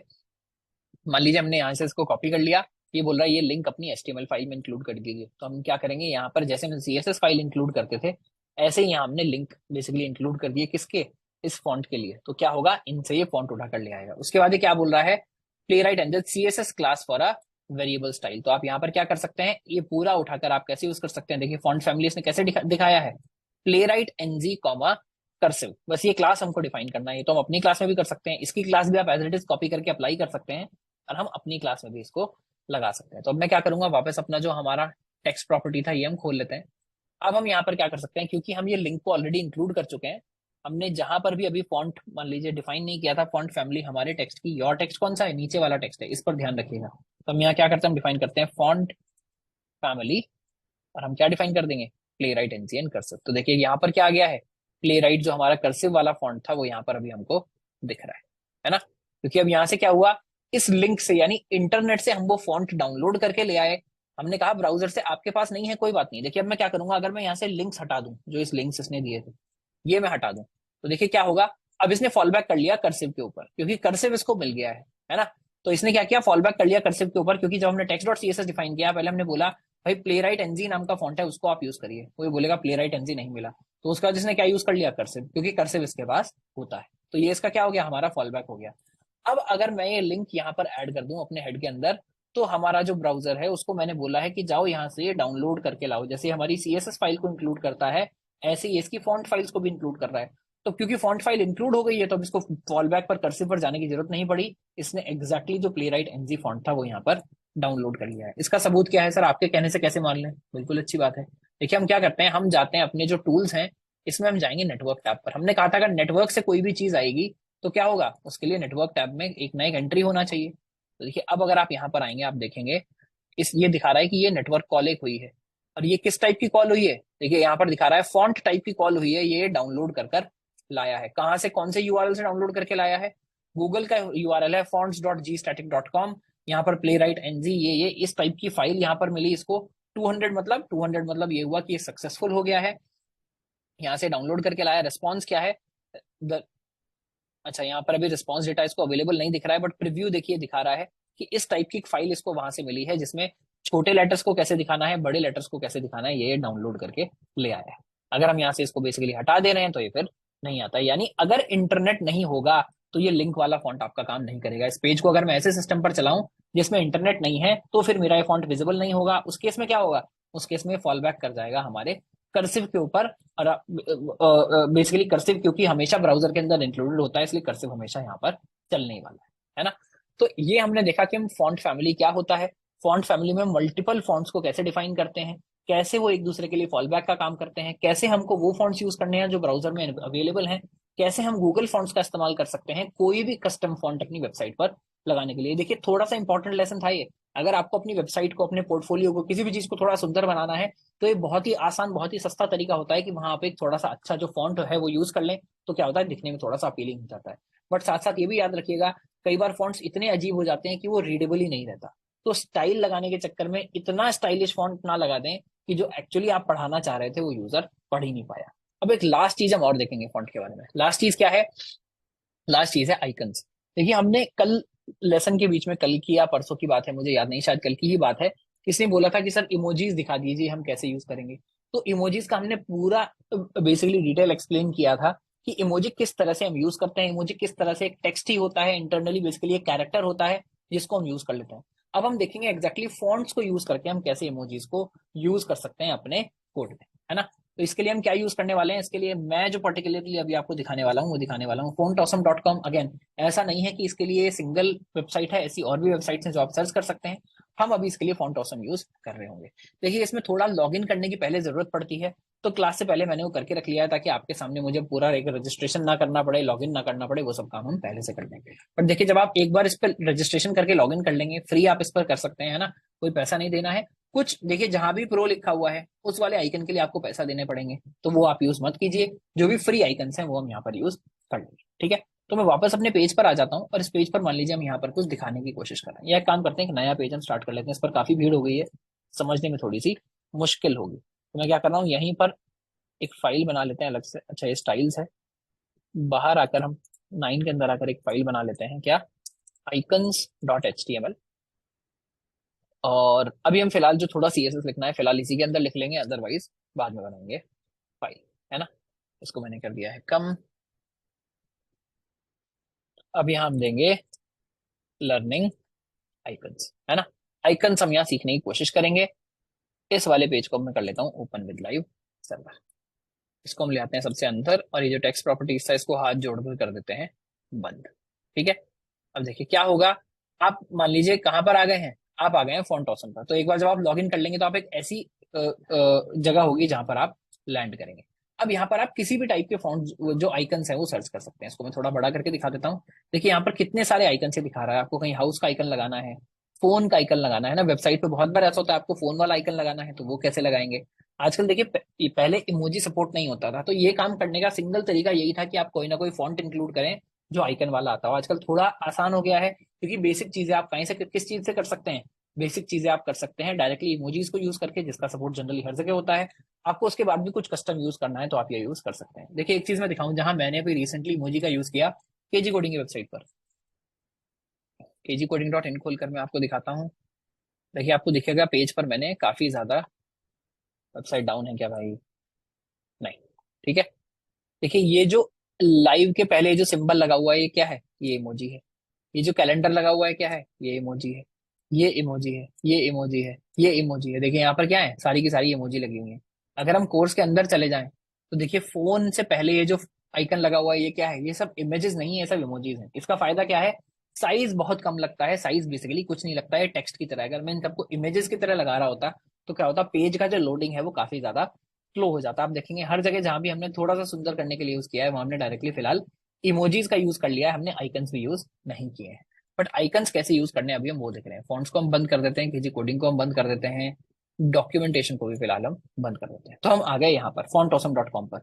तो यहाँ आप क्या कर सकते हैं, देखिए बहुत सारे अलग अलग सारे फॉन्ट आपको दिख रहे हैं। मान लीजिए आप अपनी वेबसाइट जब पर्सनल पोर्टफोलियो बनाएंगे वहां आप अपना लिंक्डइन का लिंक लगाना चाहते हैं। मान लीजिए लिंक्डइन का एक लिंक बनाते हैं, तो जैसे ही मैंने लिंक्डइन पर कॉल किया ये दिखा रहा है कि आप अपनी वेबसाइट पर जो भी आप लिख रहे हैं वहां बस ये कॉपी कर दीजिए, कॉपी कोड टू स्निपेट। देखिए जैसे मैंने इस पर क्लिक किया कॉपी भी इसने खुद कर दिया, कि बोला ये बस आप लिख देंगे तो क्या आएगा, ये आइकन आ जाएगा। एक चीज इसमें अभी मिसिंग है जो मैंने पहले किया है, पर मैं आपको समझाऊंगा कैसे करना है। पहले मुझे दिखाते हैं कि कैसे अभी काम नहीं कर रहा है। मैंने क्या किया, मैंने बॉडी में डायरेक्टली जाकर इसने जो दिया था basically I tag italic tag, इसने बोला इसके अंदर बस ये क्लास दे दीजिएगा आप FA ब्रांड्स, है ना, फेसबुक ऐसा लग रहा है, या FA इसका जो भी बेसिकली क्लास होगा FA ब्रांड्स FA लिंक्डइन, है ना। इसने बोला ये आप लगा दोगे तो आइकन दिख जाएगा। हम जाकर देखते हैं लर्निंग आइकन्स में क्या दिखा, यहाँ तो कुछ भी नहीं दिख रहा है ना। मान लीजिए इसके बाद हम दे देते हैं माय लिंक्डइन लिंक। देखिए माई लिंक्डइन लिंक तो आया, बट उससे पहले जो लिंक्डइन का आइकन आना चाहिए था वो नहीं आया। वो क्यों नहीं आया, क्योंकि हमने इसके लिए कुछ इंक्लूड तो किया ही नहीं, ये भी कोई कस्टम फॉन्ट होगा, कस्टम चीज होगी, उसको कैसे करेंगे? तो देखिए उसके लिए ये आपकी एक किट जनरेट कर देता है। जैसे ही आप इसमें से कोई भी बेसिकली यूज करेंगे तो क्या करेगा, ये आपकी एक किट जनरेट कर देगा, और आपको देखना पड़ेगा कि किट को हमको यूज कैसे करना है ना। यहाँ पर आप अपने कस्टम बेसिकली आइकन्स भी अपलोड कर सकते हैं, वो सब हमको यूज नहीं करना है। हम आ जाएंगे सेटअप वाले पॉइंट पर। तो ये क्या बोल रहा है सेटअप में, कि आप ये स्क्रिप्ट टैग मेरा इंक्लूड कर लीजिए, है ना। बाकी वाले लिंक टैग दे रहे थे, इसने क्या दिया, स्क्रिप्ट टैग दिया। स्क्रिप्ट का मतलब क्या, ये जावास्क्रिप्ट का यूज कर रहा है इसके लिए। तो हम क्या करेंगे, जावास्क्रिप्ट जब हम देखेंगे तो देखेंगे जावास्क्रिप्ट को भी स्क्रिप्ट टैग से कैसे इंक्लूड करते हैं। फिलहाल इसने जो दिया हमको तो क्या करना है, हेड में जाके कॉपी पेस्ट कर देना है, वो हमने कर दिया। वापस आते हैं लर्निंग आइकन्स में, देखिए यहाँ क्या हुआ है, लिंक्डइन का आइकन आ गया है। तो इसका सेटअप क्या है, इसका सेटअप है कि बस आप इतना को कॉपी कर लें, है ना। आपको देखिए अपना किट भी सेटअप करने का जरूरत नहीं है। आप क्या कर सकते हैं, अगर आपको गिटहब पर जाएंगे, हमने बेसिकली रेपो ऑलरेडी बनाया हुआ है, या ये बेसिकली आप जो क्लास है उसी में से आप पॉज करके बाद में एक बार इसको नोट डाउन कर लीजिएगा, कॉपी पेस्ट कर लीजिएगा। आप बस ये अगर स्क्रिप्ट लिख देंगे तो क्या होगा, ये बेसिक सारे आइकन्स आपके पास आने लगेंगे। देखिए सिर्फ इतना नहीं है, आप इसमें और क्या क्या कर सकते हैं, बोल रहा है आप एनिमेशन भी डाल दीजिए, क्योंकि जावास्क्रिप्ट का यूज कर रहा है तो इसमें काफी कुछ ये कर सकता है। कि आप इसको किसी पर्टिकुलर कलर में ले सकते हैं, हम बोले नहीं यार हमको तो लिंक्डइन जो दिखाना है ना किसी और कलर में दिखाना है ना। या देखिए बोल रहा है ग्रेडियंट में भी आप दिखा सकते हैं, आप इसमें कोई भी कलर मान लीजिए यहाँ से ले लीजिए, उसमें भी आप इसको दिखा सकते हैं। मान लीजिए हमने कलर चूज कर लिया, हमको तो इसमें दिखाना है। साइज भी हम थोड़ा बड़ा कर लेते हैं, हमको तो और थोड़ा बड़ा दिखाना है। मैंने एक्सेल इसको कर लिया। रोटेट आप कर सकते हैं किसी भी चीज को, अगर आपको रोटेट करना है तो हम रोटेट मान लीजिए बंद कर देते हैं, सीधा दिखना चाहिए। फ्लिप करना है, उल्टा करना है ना, जो भी आपको यहाँ से करना है वो आप कर सकते हैं। उसके बाद हम कहाँ आएंगे, देखिए एनिमेशन में, यानी आप चाहते हैं कि ये बीट की तरह धड़के आपकी वेबसाइट पर, वो भी आप कर सकते हैं। फेड हो जाए, शेक करने लगे, जैसे ही कोई यूजर यहाँ पर आए उसको दिख जाए कि भाई आपका लिंक्डइन लिंक ये है, यहाँ आ जाइए। मान लीजिए हम ये लगा लेते हैं, आपको नाइट थीम में लगाना है तो नाइट थीम में भी आप लगा सकते हैं। देखिए जैसे ही मैं ये चेंजेस कर रहा हूँ ना, ये जो कोड मुझे यहाँ से कॉपी करना है इसको ये चेंज करता जा रहा है। तो मान लीजिए शेक से मैं नो एनिमेशन कर देता हूँ, तो देखिए क्या हुआ, यहाँ पर कोड जो है वो चेंज हो गया। मैं कह रहा हूँ नहीं शेक करिए तो कोड चेंज हो गया। मैंने ल्यूमा बंद कर दिया, अभी आपको पूरा नहीं दिख रहा तो भी यहाँ से क्या हो रहा है, कोड चेंज हो रहा है। इसको मैंने फिर से कॉपी किया, फिर से अपनी वेबसाइट में आकर, अपने पेज में आकर यहाँ मैंने इसको कर दिया, पहले ये चेंज कर देता हूं मैं। अब मैंने यहाँ इसको कर दिया क्या, कॉपी पेस्ट। जैसे ही मैंने कॉपी पेस्ट किया और ये एक बार रिफ्रेश हो गया, देखिए क्या हो रहा है, जो हमने एग्जैक्टली वहां पर सर्च किया था क्या, ये वाइब्रेट हो रहा है और लगातार इस तरह से दिख रहा है। तो हमारा एफर्ट क्या है, हमारा एफर्ट मिनिमल है। हम यहाँ से कोई भी आइकन उठाकर, कोई भी एनिमेशन चूज करके, कोई भी बैकग्राउंड कलर चूज करके डायरेक्टली यहाँ जो भी हमको कोड देगा फाइनली वो हम पेस्ट कर देंगे। ये कैसे चल रहा है, ये जब हम जावास्क्रिप्ट पढ़ेंगे तो हमको और अच्छे से समझ आएगा कि ये कैसे इसको वाइब्रेट करा पा रहा है। इन क्लासेस का इसने एक्जैक्टली क्या डिफाइन किया है, मान लीजिए हम आपको दिखा भी देते हैं। हम यहाँ अगर इंस्पेक्ट करके देखें, देखिए कोड तो अगेन सब पब्लिक है, तो जो इसने किया वो भी क्या होना चाहिए, सब कुछ विजिबल होना चाहिए। तो देखिए यहाँ पर क्या है, अगर हम इसको सेलेक्ट कर रहे हैं, यहाँ पर हम आते हैं, ये जो लिंक्डइन है इसको सेलेक्ट करते हैं, तो देखिए क्या दिख रहा है, कंटेंट दिख रहा है। इसने देखिए कोई यूनिकोड लिखा हुआ है, यूनिकोड मतलब जैसा मैंने कहा था ये भी क्या है, बैकग्राउंड में बस एक कैरेक्टर है। कलर इसने डिफाइन किया है, कलर अगर मैं हटा दूं तो देखिए वापस ब्लैक हो गया, जो उसने ऐड कराया था। फॉन्ट वेट इसने ऐड किया है इसके अंदर, है ना। अच्छा कलर मैंने शायद जैसे ही हटाया वो चला ही गया। देखिए फॉन्ट साइज इसने डिफाइन किया है 1.5 EM। ईएम क्या होता है ये अभी हम अगली क्लास में देखेंगे, मंडे की जो क्लास होगी उसमें हम देखेंगे कि पिक्सल के अलावा भी साइज आप कैसे डिफाइन कर सकते हैं। लाइन हाइट देखिए अभी हमने पढ़ा, इसने डिफाइन किया हुआ है। फॉन्ट फैमिली इसने डिफाइन किया हुआ है। फॉन्ट फैमिली क्या है, फॉन्ट ऑसम 6 ब्रांड, ये इसने अपनी कोई कस्टम फॉन्ट फैमिली डिफाइन की है जो स्क्रिप्ट की वजह से इंक्लूड हो गई है। उसके अलावा देखिए क्या फॉन्ट स्टाइल यूज कर रहा है, जो जो हमने बेसिकली भी काफी सारी चीजें पढ़ी हैं, सब ये पहले से बनाकर आपको दे रहा है, जो आपको इस्तेमाल कम करना पड़े, आप डायरेक्टली किसी भी चीज का आइकन उठाकर यहाँ यूज कर पाए। तो ये तो मान लीजिए लिंक्डइन का आइकन था, कोई और मुझे आइकन यूज करना है। और एक पॉपुलर चीज क्या है, मान लीजिए आप कहीं पर अपना कुछ कोड दिखाना चाह रहे हैं, कोड वाला आइकन है ना। इसको हम क्या करते हैं, नहीं स्पिन नहीं करते। मान लीजिए फ्लिपिंग होता रहे हमारा कोड वाला आइकन, तो आप क्या करेंगे, बस आपने फ्लिप ऐड किया, देखिए इस बार क्लियर दिख रहा है। अगर मैं नो एनिमेशन करूं तो यहाँ पर सिर्फ दो क्लासेस हैं, क्या, F A solid, F A code. जैसे मैंने कहा फ्लिप भी होना चाहिए, तो यहाँ एक F A flip class add हो गई, यानी ये क्लासेस की बेस पर क्या हो रहा है, ये बिहेवियर को यहाँ पर ऐड कर रहा है। उसके बाद मैं क्या करूंगा, इसको कॉपी कर लूंगा, यहाँ आऊंगा जहां मैंने अपना कर दिया माई लिंक्डइन लिंक, उसके बाद इसको पेस्ट कर दूंगा। वापस आते हैं अपने पर, देखिए क्या हुआ है, माई लिंक्डइन लिंक के बाद ये बेसिकली मेरा दूसरा आइकन भी आ गया है, जो ऐसे ऐसे घूमना जिसने स्टार्ट कर दिया। ठीक है, तो यहाँ आपने देख लिया कि फॉन्ट में भी हमने कैसे आइकन्स का यूज किया, कैसे हमने एक्सटर्नल फॉन्ट्स का यूज किया। यहाँ पे मैं एक बार पॉज लेता हूँ, अगर किसी का कोई डाउट है तो वो पूछ सकता हेलो सर। है। श्रीकांत जी, यस। सर जब हम कोई भी चेंजेस कर रहे थे वो वेबसाइट में जाके कुछ भी वेट वगैरह या कुछ कलर वगैरह चेंज किए तो वहाँ पे सर ऑटोमेटिक कोड भी चेंज हो रहा था। वो कोड कैसे हम्म सर ऑटोमेटिक चेंज हो रहा है?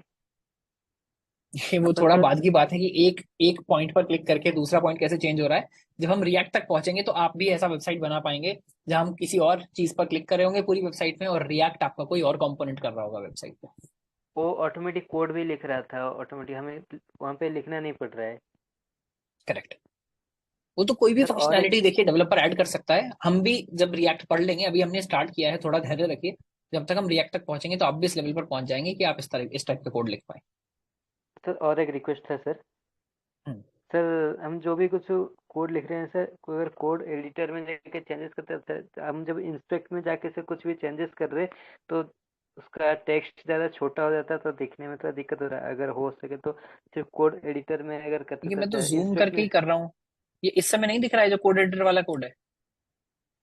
कर रहे सर, कभी कभी थोड़ा सा ज़्यादा छोटा लग रहा है तो दिखने में दिक्कत होती है।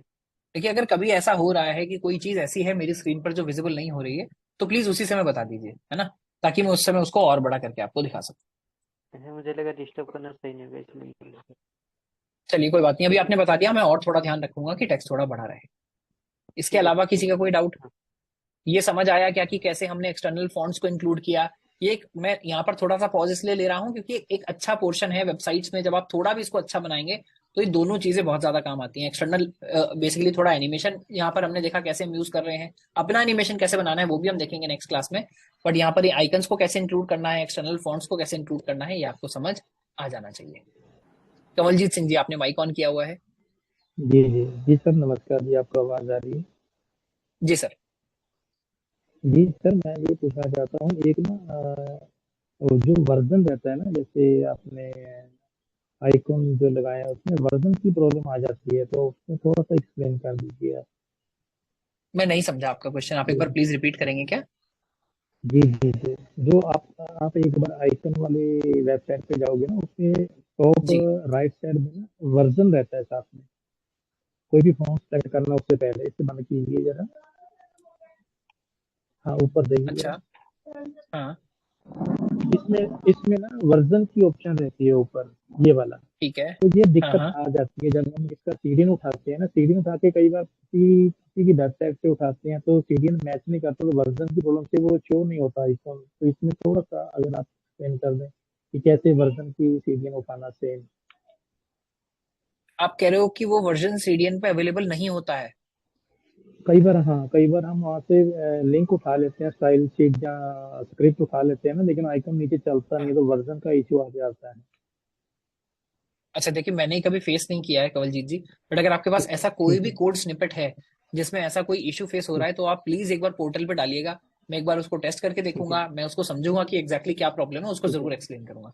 बट मैंने कभी देखा नहीं है ठीक ऐसा है। वर्जन का प्रॉब्लम। ठीक है। किसी और को कोई इशू? हाँ मुकुंद जी।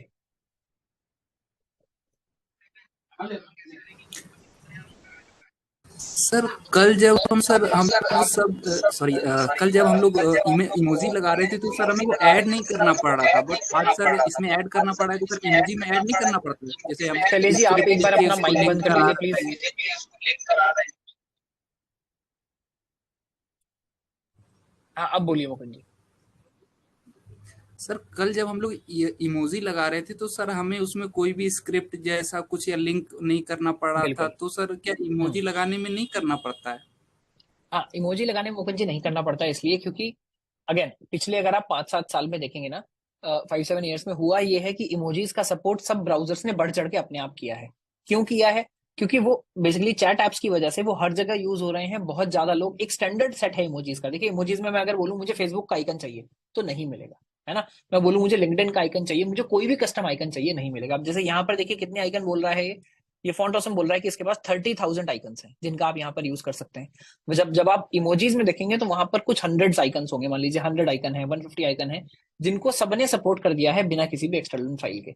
तो उनको आप डायरेक्टली यूज कर सकते हैं। बट अगर आप थोड़ा भी कस्टमाइजेशन चाहते हैं, यहाँ पर कंपनी वाइज आइकन्स चाहते हैं, देखिए क्या है, फेसबुक की प्रॉपर्टी है तो इन जनरल कोई आइकन ये रखेगा नहीं। बट यहाँ जब छोटे लेवल पर यूज होता है, इन जनरल यहाँ पब्लिक में यूज होता है, तो कोई इसके बारे में बेसिकली आवाज नहीं उठाता है। दूसरा क्या है, यहाँ पर आप प्रो बेसिकली पेड आइकन्स का भी यहाँ पर सपोर्ट होता है। जो आइकन बना रहे हैं वो भी थोड़ा सा पैसा कमा सकते हैं अगर आप उनका आइकन यूज कर रहे हैं तो। एक बहुत छोटा सेट है, उसने उसे सबने डिफाइन कर दिया है, बिल्कुल फॉन्ट की तरह ही है। यानी 5-10 फॉन्ट्स हैं जो सब ब्राउजर डिफाइन करते हैं, वो आप बिल्कुल बिना डाउनलोड के इस्तेमाल कर सकते हैं, है ना। जैसे हम नॉर्मल टाइम्स न्यू रोमन एक मान लीजिए कॉमन फॉन्ट है, वो आप इस्तेमाल करेंगे तो उसके लिए आपको कोई डाउनलोड लगाने की जरूरत नहीं है, कोई लिंक लगाने की जरूरत नहीं है। बट आप थोड़ा भी कस्टम पे जाएंगे तो आपको उसके लिए लिंक लगाना पड़ेगा, क्योंकि वो ब्राउजर पर बाय डिफॉल्ट नहीं मिलता। ब्राउजर ही बोलेगा भाई आप इसको यूज करना चाहते हैं तो इसका जो टैक्स है ये भी आपका पेज भरेगा, यानी इसके लिए जो लोड करना है वो भी आपके पेज पर होगा। अच्छा सर ये पहले डाउनलोड होता है या लाइव डायरेक्ट वहां से ये सर्वर से उठाता है इमोजी या सॉरी ये आइकन?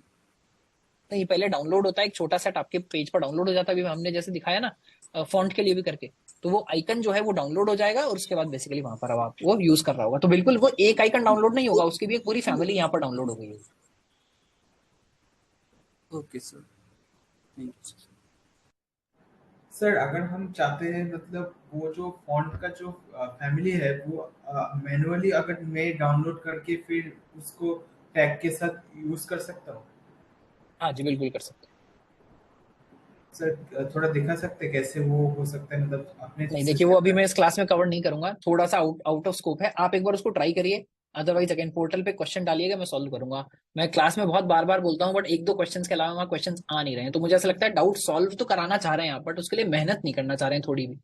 अब देखिए, जैसे मैं एक एग्जांपल देता हूँ, हमारी क्लास में एक बेसिकली मेंबर है नुपुर जी करके, है ना। उनको एक डाउट था, उन्होंने 1-1.5 पेज में वो एक्सप्लेन करके पूरा लिख कर भेजा। उससे ये बात बेसिक बात भी क्लियर हो जाती है कि सामने वाला कितना सीरियस है उस डाउट को लेकर। पहले आप सोचेंगे, उसके बाद उसको लिखेंगे, 2 बार आप उसको करेक्ट करेंगे।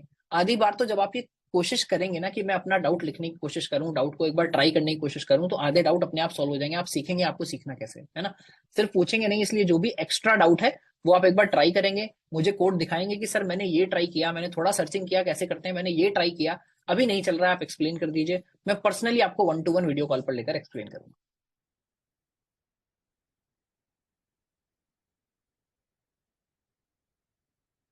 ठीक है, तो हम आगे बढ़ते हैं। फॉन्ट वाला काम यहाँ पर हो गया है खत्म, है ना, कि हमको आइकन्स कैसे दिखाने हैं। ये एक छोटा सा प्रैक्टिस सेट है, आपको आज नोट्स में मिल जाएगा, प्लीज इसको भी एक बार ट्राई करिएगा। अनिकेत जी, आपका जो भी डाउट है, जैसे मैं जब मौका दे रहा हूँ प्लीज माइक पर आकर पूछिए।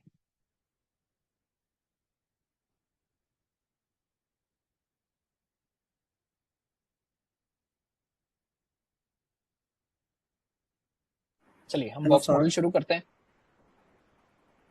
जी हृदय जी। Hello. Can you please cover how can we use font through CSS? Like we create our custom font family using Google Fonts by importing this. Again, as I just explained, I don't know if I explained this to you or someone else. If there is something which is very, very different from the class, there is a custom thing that you want to do, it is a very good thing. But you should try it once rather than just expecting that I will do everything in the live class. Try it once. Once you are not able to do it, just spend half an hour in trying to see when I try something, am I able to do it or not do it? And then just show us code snippet, any code snippet which is not working. Sir, this was the problem.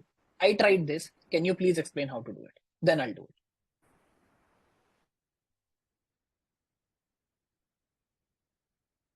ठीक है हृदय जी।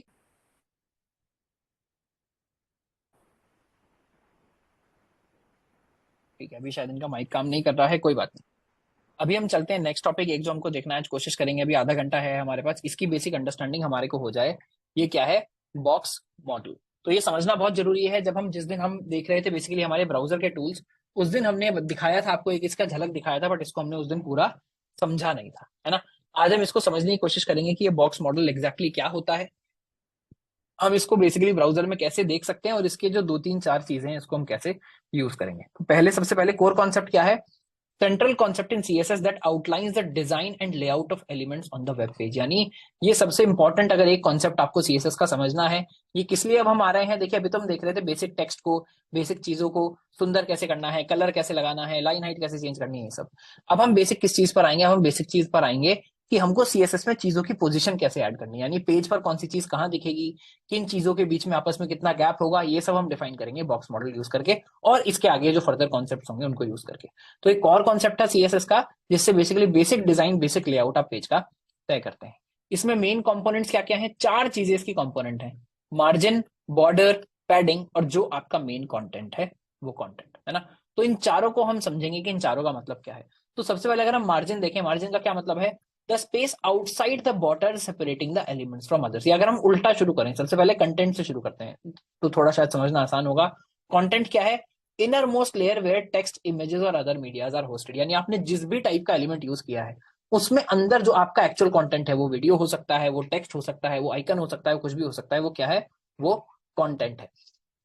Content के चारों तरफ यानी the space between the border and the actual content providing a buffer. आप क्या define कर सकते हैं, आप ये बोल सकते हैं मेरा ये कंटेंट है, इसमें आप एक 10-10 पिक्सल का, मान लीजिए आप एक पैडिंग डिफाइन कर देते हैं, क्या कि मेरे कंटेंट के 10-10 पिक्सल तक आप एक पैड लगा दीजिए। जैसे आप क्या बोलते हैं क्रिकेट में, जब आप क्या करते हैं अपने पैर के चारों तरफ पैड लगा लेते हैं, वो क्या करता है, आपके पैड के और बॉल के बीच में एक गैप बना देता है जिसको बॉल पार नहीं कर सकता। तो इसी तरह से यहाँ पर पैडिंग लगता है, आपके एलिमेंट के चारों तरफ पैडिंग लगता है। आपको एक तरफ लगाना है, चार तरफ लगाना है, वो आप डिफाइन कर सकते हैं।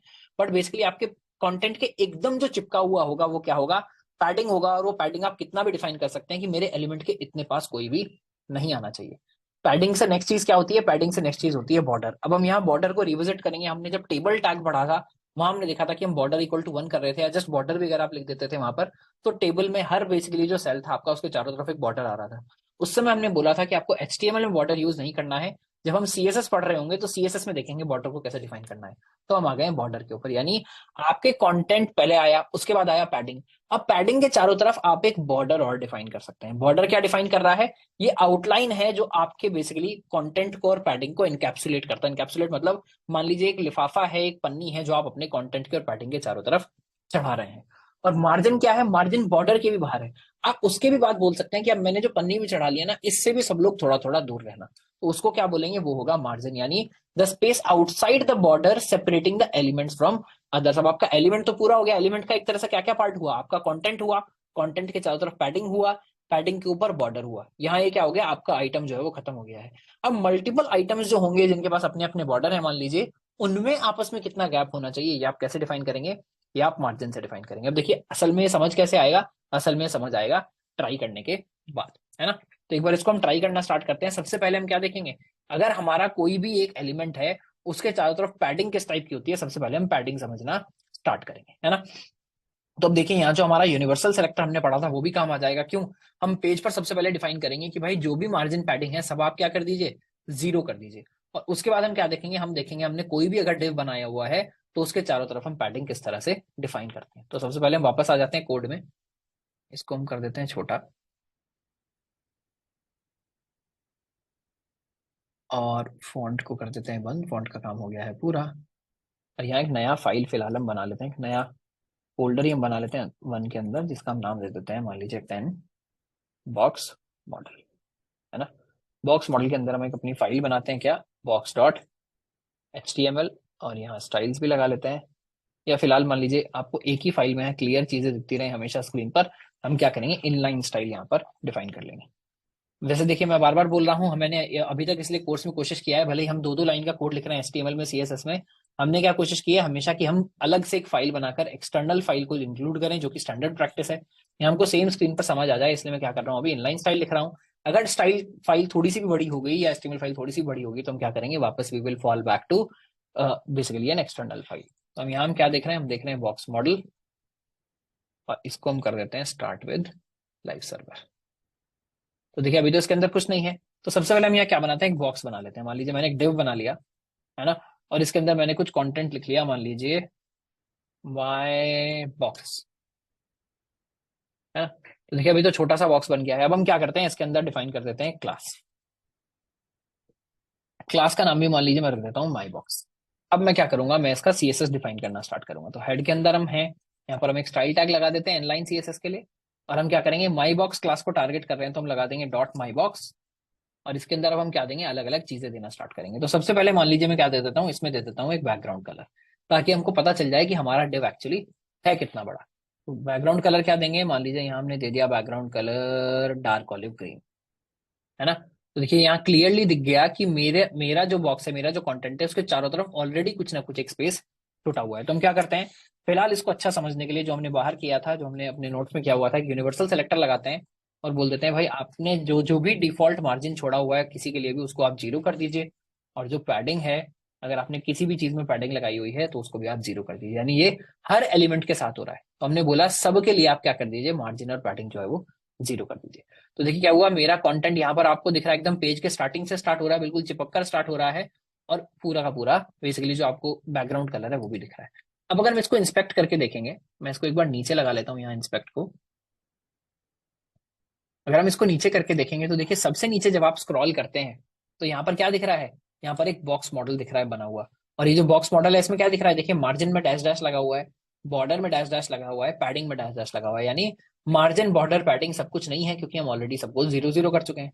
और जो मेरा कंटेंट है उसका साइज यहाँ पर दिख रहा है 236 इंटू 18.4। तो मैं सबसे पहले यहीं से स्टार्ट करता हूँ। हम पहले अपनी हाइट और विड्थ डिफाइन करते हैं। मान लीजिए मैंने हाइट डिफाइन कर दी इसकी 50 पिक्सल्स, है ना। तो हाइट मैंने इसकी डिफाइन की 50 पिक्सल, देखिए बड़ा हो गया, और थोड़ा सा छोटा कर देते हैं। मान लीजिए 30 पिक्सल्स मैंने इसकी हाइट डिफाइन कर दी, और विड्थ मैं इसकी डिफाइन कर देता हूँ कितनी, मान लीजिए 60 पिक्सल्स। अब मैंने इसकी विड्थ भी डिफाइन कर दी। तो देखिए क्या हुआ, मेरा बॉक्स जो है फिलहाल वो थोड़ा सा छोटा हो गया है ना। अब अगर मैं नीचे आकर देखूंगा तो देखिए क्या है, मार्जिन बॉर्डर पैडिंग दिख रहे हैं, बट ये जो नंबर दिख रहा है इसके अंदर जो कंटेंट है सबसे अंदर वो दिख रहा है 16:30, है ना। इसको आपको देखने की आदत डाल लेनी है अच्छे से। ये जो बॉक्स है, कभी भी आप किसी भी चीज का सीएसएस इन्वेस्टिगेट कर रहे होंगे, इंस्पेक्ट कर रहे होंगे, सबसे पहले आप इस बॉक्स मॉडल पर आएंगे और तीनों चीजें आप देखकर समझ जाएंगे, चारों चीजें, कि कितना मार्जिन है, कितना बॉर्डर है, कितना पैडिंग है, और कितना यहाँ पर जो कंटेंट है वो है। तो हमने देख लिया हाइट विड्थ डिफाइन करके, हमको कंटेंट कैसे डिफाइन करना है, 16:30 यहाँ पर दिख रहा है। इसका सबसे पहले क्या डिफाइन करेंगे, जिस पैडिंग की हमने बात की, मान लीजिए मैं डिफाइन कर देता हूँ पैडिंग, मैंने बोल दिया 5 पिक्सल्स की आप एक पैडिंग डिफाइन कर दीजिए।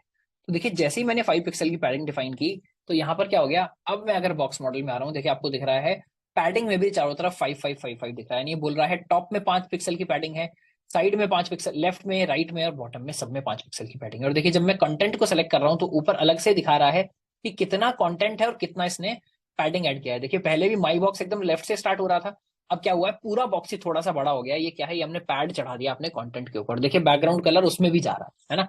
तो पैडिंग में भी चला गया, तो क्या हुआ, आपके एकदम जो कंटेंट एकदम अगर कहीं पर एकदम स्टार्टिंग से स्टार्ट होता है तो थोड़ा पेज में भी अजीब लगता है। जैसे आप देखते होंगे ना, अगर हम लेटर भी लिखते हैं, वर्ड में लिखते हैं, तो क्या करते हैं, वहां पूरे पेज में चारों तरफ मार्जिन या कुछ पैडिंग वहां पर छोड़ते हैं। तो यहाँ पैडिंग आपने देख लिया कैसे हमने डिफाइन किया, कैसे चारों तरफ ये ऐड हो गया है। अभी अगर मैं इसको यहाँ आपको रन टाइम पर हटाकर दिखाऊं, पैडिंग देखिए हम जैसे ही हटा रहे हैं तो बॉक्स छोटा हो गया और कोने में पहुंच गया। पैडिंग हमने जैसे ही ऐड किया, यानी पैडिंग क्या कर रहा है, साइज को बड़ा कर रहा है। तो पैडिंग से साइज बड़ा हो गया। जो ओरिजिनल साइज था, जो हम बॉक्स का साइज चाह रहे थे कि 60:30 हो, बॉक्स का साइज अब 16:30 नहीं है। अगर मैं हाइट देखूंगा तो कितनी हो गई है, 30, 5 ऊपर और 5 नीचे, 40 हो गई है। और अगर मैं बेसिकली विड्थ देखूंगा तो कितनी हो गई है, 60 पहले से हमने डिफाइन की थी कंटेंट की, और 5 और 5 दोनों तरफ ऐड हो गई है, तो 70 हो गई है ना। तो बॉक्स एक्चुअली कितने का हो गया, 70x40 का हो गया। पैडिंग आप सिर्फ इस तरह से डिफाइन नहीं कर सकते। अगर आप स्पेसिफिकली कोई पैडिंग डिफाइन करना चाहते हैं तो आप पैडिंग ऐसे भी बोल सकते हैं, पैडिंग हाइफन, अब देखिए यहाँ पर अलग अलग दिखा रहा है क्या, टॉप, बॉटम, राइट, लेफ्ट। तो मैं क्या करता हूँ, मान लीजिए पैडिंग लेफ्ट डिफाइन कर देता हूँ 10 पिक्सल, कि मेरे को लेफ्ट में 10 पिक्सल चाहिए। अब देखिए जब मैं दोबारा आकर बॉक्स देख रहा हूँ तो दिखा रहा है बाकी सब जगह 5 है, क्योंकि आपने 5 डिफाइन किया है ओवरऑल पैडिंग, बट आपने लेफ्ट पैडिंग 10 डिफाइन किया है तो ये 10 हो गया, है ना। इसी तरह से आप लेफ्ट राइट सारी पैडिंग डिफाइन कर सकते हैं। आप अगर एक ही बार में डिफाइन करना चाहें, जैसे हम बैकग्राउंड का शॉर्ट हैंड देख रहे थे, यहाँ भी आप शॉर्ट हैंड क्या कर सकते हैं, एक ही बार में आप डिफाइन कर सकते हैं 5 पिक्सल। मान लीजिए मैं दूसरी डिफाइन कर देता हूँ 10 पिक्सल, अगली डिफाइन कर देता हूँ 15 पिक्सल, अगली डिफाइन कर देता हूँ 20 पिक्सल। स्पेसेस हमने यहाँ पर लगाए हैं। मैं वापस आकर नीचे देखूंगा, देखिए अब क्या दिखा रहा है, टॉप इसने सेट की है 5, यानी टॉप से शुरू होता है, क्लॉकवाइज चलता है। तो टॉप इसने सेट की 5, राइट इसने सेट की 10, बॉटम इसने सेट की 15 और 20 इसने सेट की लेफ्ट के लिए। तो अगर मैं एक ही लाइन में डिफाइन करना चाहूँ तो 5, 10, 15, 20 कर सकता हूँ। अगर मैं सिर्फ दो को डिफाइन करता हूँ, यानी मैंने 5 और 10 डिफाइन किया, तो देखिए क्या होगा। अब अगर मैं नीचे आके देख रहा हूं, इसने टॉप और बॉटम को 5 दे दिया और लेफ्ट और राइट को 10 दे दिया। यानी पहला जो आप लिखेंगे, अगर आपने सिर्फ दो ही वैल्यूज दिए हैं तो ये मान लेगा कि वो टॉप और बॉटम वाले वैल्यूज हैं, और आपने जो सेकंड वाला वैल्यू है वो लेफ्ट और राइट वाला वैल्यू है। तो अगर आप पैडिंग इस तरह से डिफाइन कर रहे हैं कि ऊपर नीचे आपने कुछ अलग स्पेस छोड़ा है, दोनों साइडों में कुछ अलग पैडिंग स्पेस नहीं छोड़ा है, वो मार्जिन हम डिफाइन करेंगे। पैडिंग आप डिफाइन कर रहे हैं तो आप इस तरह से कर सकते हैं। चारों अलग अलग करना चाहें चारों अलग अलग कर सकते हैं, सिर्फ एक करना चाहें सिर्फ एक कर सकते हैं, सबके लिए सेम करना चाहें तो सबके लिए सेम कर सकते हैं। तो हमने बेसिकली 3-4 तरीके देख लिए पैडिंग डिफाइन करने के, है ना। तो यहाँ पर पैडिंग का क्या मतलब है, डिफाइंस, अगेन मैं रिपीट कर रहा हूँ, space between content of an element and its border. तो ये क्या है, जब भी हमने देखा ये हमारा कंटेंट है, कंटेंट के चारों तरफ जो सबसे पहला चिपका हुआ पार्ट है वो क्या है, पैडिंग है। पैडिंग के एकदम इमीडिएटली बाद क्या आ रहा है, पैडिंग के इमीडिएटली बाद आ रहा है बॉर्डर। तो एक बार इसके बाद बॉर्डर देखते हैं कि बॉर्डर क्या है। अच्छा, हमने मार्जिन को पहले डिफाइन किया है क्योंकि बॉर्डर में क्या है, बॉर्डर में बहुत सारी चीजें हैं देखने के लिए। बॉर्डर बहुत स्टाइलिश आप दिखा सकते हैं, रेडियस वगैरह दिखा सकते हैं, तो बॉर्डर को थोड़ा डीप में देखेंगे। बॉर्डर से पहले हम एक बार समझ लेते हैं कि उसके बाद मार्जिन क्या है। तो देखिए मार्जिन क्या है, sets the space between elements separating them from others. देखिए अभी क्या हुआ, पैडिंग आपके एलिमेंट का पार्ट था, तो जब हमने पैडिंग डिफाइन किया तो क्या हुआ, मेरा एलिमेंट ही बड़ा हो गया। अब हम एक बार मार्जिन डिफाइन करने की कोशिश करते हैं। सेम चीज में हम मान लीजिए पैडिंग के बाद में डिफाइन करता हूं मार्जिन 5 पिक्सल्स। अब जैसे ही मैंने मार्जिन डिफाइन किया तो देखिए इस बार क्या हुआ है, ऊपर और नीचे आप ऊपर और साइड में आपको दोनों तरफ 5-5 पिक्सल का स्पेस दिख रहा है, बट इस बार मेरा बैकग्राउंड कलर उस पर नहीं चढ़ा। ये क्या है, इसने बाकी जगह से मेरे एलिमेंट को कम से कम 5-5 पिक्सल क्या किया है, खिसका दिया है। अगर मैं वापस आकर बॉक्स मॉडल देखूंगा तो देखिए बॉर्डर अभी भी, ये जगह थोड़ा ज्यादा ही बड़ा कर दिया मैंने, बॉर्डर देखिए अभी भी नल नल नल नल आ रहा है, बट मार्जिन चारों तरफ क्या आ गया, 5-5-5-5। इस बार क्या हुआ, मेरे बॉक्स के चारों तरफ, यानी मेरा बॉक्स बाकी किसी भी एलिमेंट से या पेज की बाउंड्री से कितना दूर होगा, कितना मिनिमम गैप होगा, वो ये डिफाइन कर रहा है जो मार्जिन है। तो 5-5-5-5 यहां भी सेम चीज चलेगी। अगर मैं 5 के बाद एक और डिफाइन कर दूं 6 पिक्सल, तो क्या होगा, 5 डिफाइन हो जाएगा टॉप और बॉटम के लिए और 6 डिफाइन हो जाएगा लेफ्ट और राइट के लिए। तो देखिए अगर हम यहां कर देखेंगे 5 डिफाइन हो गया है ऊपर और नीचे, और अगर लेफ्ट और राइट में देखेंगे तो डिफाइन हो गया 6। देखिए 6 एकदम से पता नहीं चल रहा है, मैं मान लीजिए वो कर देता हूँ 15, है ना। तो आप यहां भी आकर देखेंगे एक्चुअल यूआई में, तो देखिए ऊपर से सिर्फ 5 पिक्सल का गैप है, लेफ्ट से 15 पिक्सल्स का गैप है ना। तो यहाँ भी आप सेम शॉर्ट हैंड डिफाइन कर सकते हैं। आप चारों के लिए अलग अलग डिफाइन करना चाहते हैं, आप इसको 10 पिक्सल कर दीजिए, अगले वाले को मान लीजिए मैं 7 पिक्सल कर देता हूँ, अगले वाले को 9 पिक्सल कर देता हूँ, है ना। तो हमने क्या डिफाइन कर दिया, टॉप, उसके बाद राइट, उसके बाद बॉटम, उसके बाद लेफ्ट। घड़ी की तरह चलना है, टॉप से स्टार्ट करना है, यानी 5, 10, 7, 9। अगर अगर आप सिर्फ एक वैल्यू डिफाइन करेंगे तो सबके लिए डिफाइन हो जाएगी। अगर आप स्पेसिफिकली एक डिफाइन करना चाहते हैं, बहुत सारे लोग क्या करते हैं, मेरे को सिर्फ टॉप डिफाइन करना है, तो मैं 5 पिक्सल डिफाइन करूं, बाकी सबको 0 0 0 0 कर दूं, वो भी एक तरीका सही है। वरना आप डायरेक्टली क्या कर सकते हैं, चीज ही दूसरा यूज कर लें जिसका नाम है मार्जिन टॉप, बट इसमें फिर कोई शॉर्ट हैंड नहीं चलेगा, जिसमें आप जो भी देंगे उसका पहला वैल्यू यहाँ आपको देना पड़ेगा। तो देखिए मार्जिन टॉप से डिफाइन हो गया 5 है ना। तो यहाँ भी आप margin top, bottom, left, right define कर सकते हैं, शॉर्ट हैंड के साथ डिफाइन कर सकते हैं, या बेसिकली चारों की वैल्यू अलग अलग डिफाइन कर सकते हैं क्लॉकवाइज फैक्शन में, टॉप, राइट, बॉटम, लेफ्ट। इस तरह से आप मार्जिन भी डिफाइन कर सकते हैं। तो ये क्या है, एक बार दोबारा रिमाइंड करा दूं, this sets the space around the element separating them from others, यानी एलिमेंट के चारों तरफ कितना आप स्पेस छोड़ रहे हैं बाकी एलिमेंट्स के बीच में, वो क्या होगा, मेरा मार्जिन होगा, है ना। तो ये क्या है, कस्टमाइजेबल है, हमेशा टॉप, राइट, बॉटम, लेफ्ट आप डिफाइन करेंगे, अगेन बिल्कुल उसकी तरह। क्विक सेटअप कैसे कर सकते हैं आप, 10 पिक्सल 20 पिक्सल हमने दिखाया, 2 वैल्यूज में कैसे चलेगा, 4 वैल्यूज में कैसे चलेगा, and can be use for central alignment with auto value. अगर आप ऑटो कर देंगे तो ये क्या होगा, थोड़ा सेंटर में अलाइन करने की यहाँ पर कोशिश करेगा। अब यहाँ पर हमको इंपॉर्टेंट बात क्या देखनी है, हमने दो देख लिया, क्या हमने देख लिया, पैडिंग क्या है, हमने देख लिया मार्जिन क्या है। ये बीच की जो चिड़िया है, यानी ये जो बॉर्डर है, ये क्या है, एक बार ये और समझने की कोशिश करते हैं, है ना। उसके बाद हम जो भी डाउट्स होंगे वो भी एक बार देखेंगे। तो देखिए अब हम क्या कर रहे हैं, मार्जिन पैडिंग तो हम पहले डिफाइन कर चुके थे, अब आप डिफाइन कर सकते हैं बॉर्डर, है ना। और बॉर्डर में आप क्या क्या डिफाइन करते हैं, बॉर्डर का क्या मतलब है, N outline around the HTML element.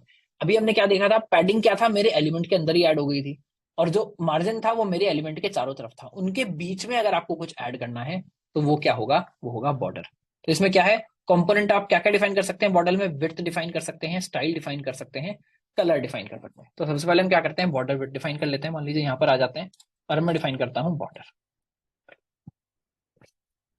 ठीक है। तो देखिए यहाँ पर क्या क्या है, आप इन सब चीजों को अलग अलग डिफाइन कर सकते हैं बैकग्राउंड की तरह। मैं विड्थ डिफाइन करूं, कलर डिफाइन करूं, रेडियस डिफाइन करूं, इन सब चीजों को हम अलग अलग डिफाइन करें, यहाँ हम एक बार में डिफाइन कर लेते हैं। हम क्या करते हैं, जो शॉर्ट हैंड है मान लीजिए इसका, वही देख लेते हैं। तो बॉर्डर मान लीजिए सबसे पहले बस मैंने लिख दिया 1 पिक्सल, तो क्या होगा, अभी यहाँ पर ही दिखा रहा है कि 1 पिक्सल का मैंने बॉर्डर बना दिया है। तो अभी अगर मैं बॉर्डर में आ रहा हूँ, एक सेकंड रुक जाइए, पहले शायद कलर मुझे मिनिमम यहाँ पर डिफाइन करना पड़ेगा। अगर मैं ये बोल दूं ब्लैक, अच्छा 1 पिक्सल शायद कुछ ज्यादा छोटा हो गया है, इसको हम कर देते हैं 5 पिक्सल।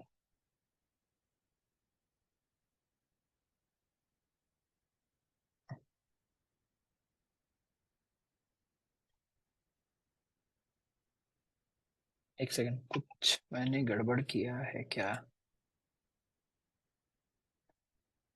बॉर्डर देखिए, जब हम यहाँ कॉन्टेंट इसमें देख रहे हैं, बॉक्स मॉडल के अंदर देख रहे हैं, तो डिफाइन नहीं हो रहा है। अगर हम बोल रहे हैं सॉलिड, या सॉरी, या हाँ Nirmala ji, I think I got that. मैंने क्या किया था यहाँ पर, जब मैं शॉर्ट हैंड डिफाइन कर रहा था तो मैंने क्या डिफाइन नहीं किया, मैंने उसका स्टाइल डिफाइन नहीं किया। तो आपको बॉर्डर का साइज भी डिफाइन करना है, स्टाइल भी डिफाइन करना है, कलर भी डिफाइन करना है। तो हमने क्या किया, अब यहाँ पर तीनों चीजें डिफाइन की। मान लीजिए 5 पिक्सल सॉलिड मेरा बॉर्डर होना चाहिए और ब्लैक मेरे कलर का होना चाहिए। तो देखिए क्या हुआ, मेरे चारों तरफ क्या आ गया है, एक बॉर्डर आ गया है। अब अगर हम वापस नीचे जाकर देखेंगे तो इतना मेरा कंटेंट है, इतनी उसके चारों तरफ पैडिंग है, ये हमने उसके चारों तरफ बॉर्डर लगाया है और इतना हमने मार्जिन छोड़ा है। तो देखिए क्या हुआ है, पैडिंग के बॉर्डर भी पैडिंग के अंदर नहीं आया है, बॉर्डर भी पैडिंग के चारों तरफ आया है। यानी सबसे पहले आपका कंटेंट आएगा, उसको सबसे पहले पैडिंग जो है वो हग कर रही होगी, उसके बाद बॉर्डर उसको हग कर रहा होगा, वहां आपका जो कंटेंट का लिमिट है वो पूरा हो जाएगा। उसके बाद जो आप मार्जिन डिफाइन करेंगे, मार्जिन होगा इस बॉक्स के बीच में और किसी दूसरे बॉक्स के बीच में। अब आप इसको ब्लैक कलर को कोई और कलर पिक करना चाहते हैं, जैसे अभी तक हमने सारे कलर पिक किए, आप यहाँ पर कोई भी कलर पिक कर देंगे तो बॉर्डर आपका उसी कलर का आ जाएगा। ये साइज आप छोटा करना चाहते हैं, मान लीजिए 5 पिक्सल की जगह मैं 2 पिक्सल का बॉर्डर कर दूं, ये ज्यादा मोटा लग रहा है तो आपका 2 पिक्सल का बॉर्डर आ जाएगा।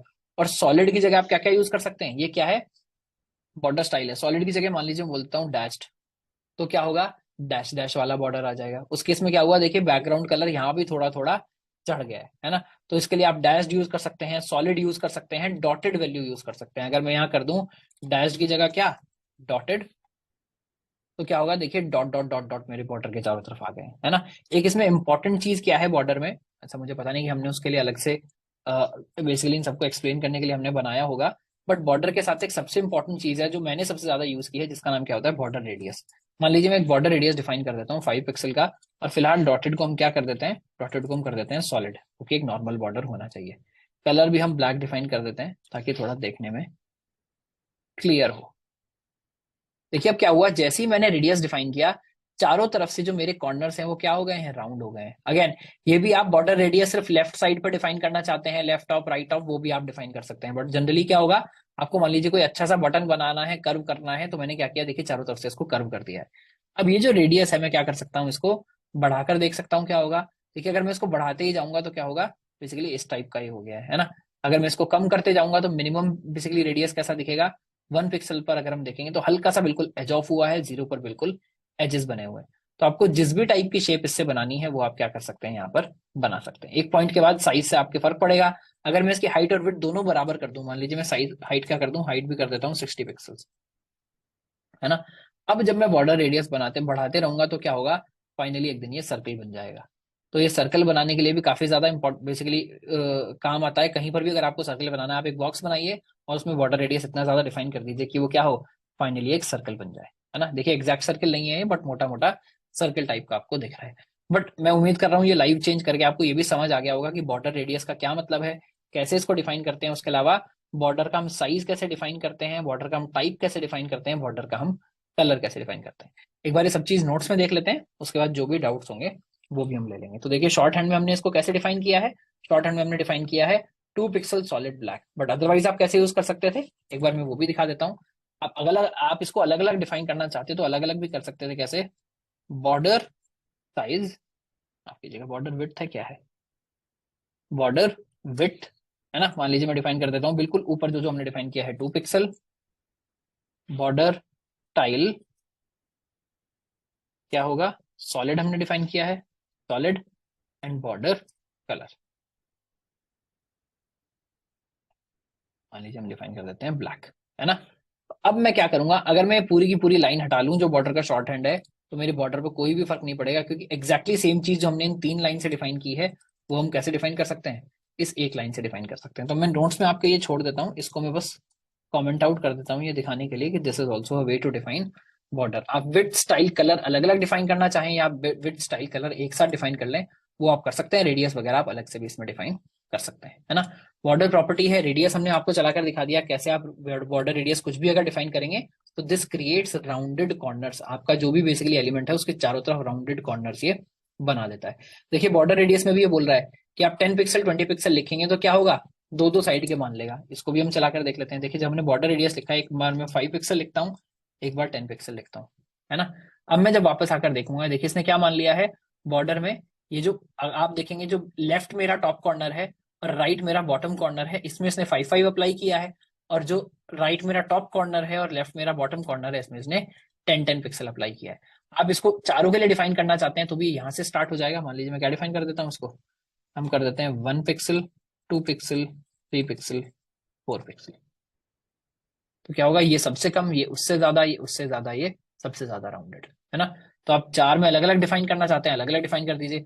बहुत बार ऐसा होता है एक ही राउंड आपको एज चाहिए, तो वो भी आप डिफाइन कर सकते हैं, बाकी सब में 0 0 डिफाइन कर दीजिए। जैसे भी आप डिफाइन करना चाहते हैं, बेसिकली बॉर्डर रेडियस आप डिफाइन कर सकते हैं, है ना। और एक सबसे इंपॉर्टेंट चीज हमने क्या इसमें देखी, बॉर्डर प्रॉपर्टी की, क्या, बॉक्स साइजिंग, है ना। ये एग्जैक्टली एक्चुअली बॉर्डर प्रॉपर्टी नहीं है, मैं इसको आपके नोट्स में ठीक कर दूंगा। हम यहाँ पर देख रहे हैं कि आपको बॉक्स किस टाइप का चाहिए। तो ये क्या होता है, बॉक्स साइजिंग होता है। बॉक्स साइजिंग को आप क्या बोल सकते हैं कि ये बॉर्डर बॉक्स होगा या कंटेंट बॉक्स होगा। इसका क्या मतलब है, अब देखिए क्या है, बस मैं यहाँ पर एक लास्ट चीज आपको एक्सप्लेन कर दूं, उसके बाद हम डाउट्स ले लेंगे।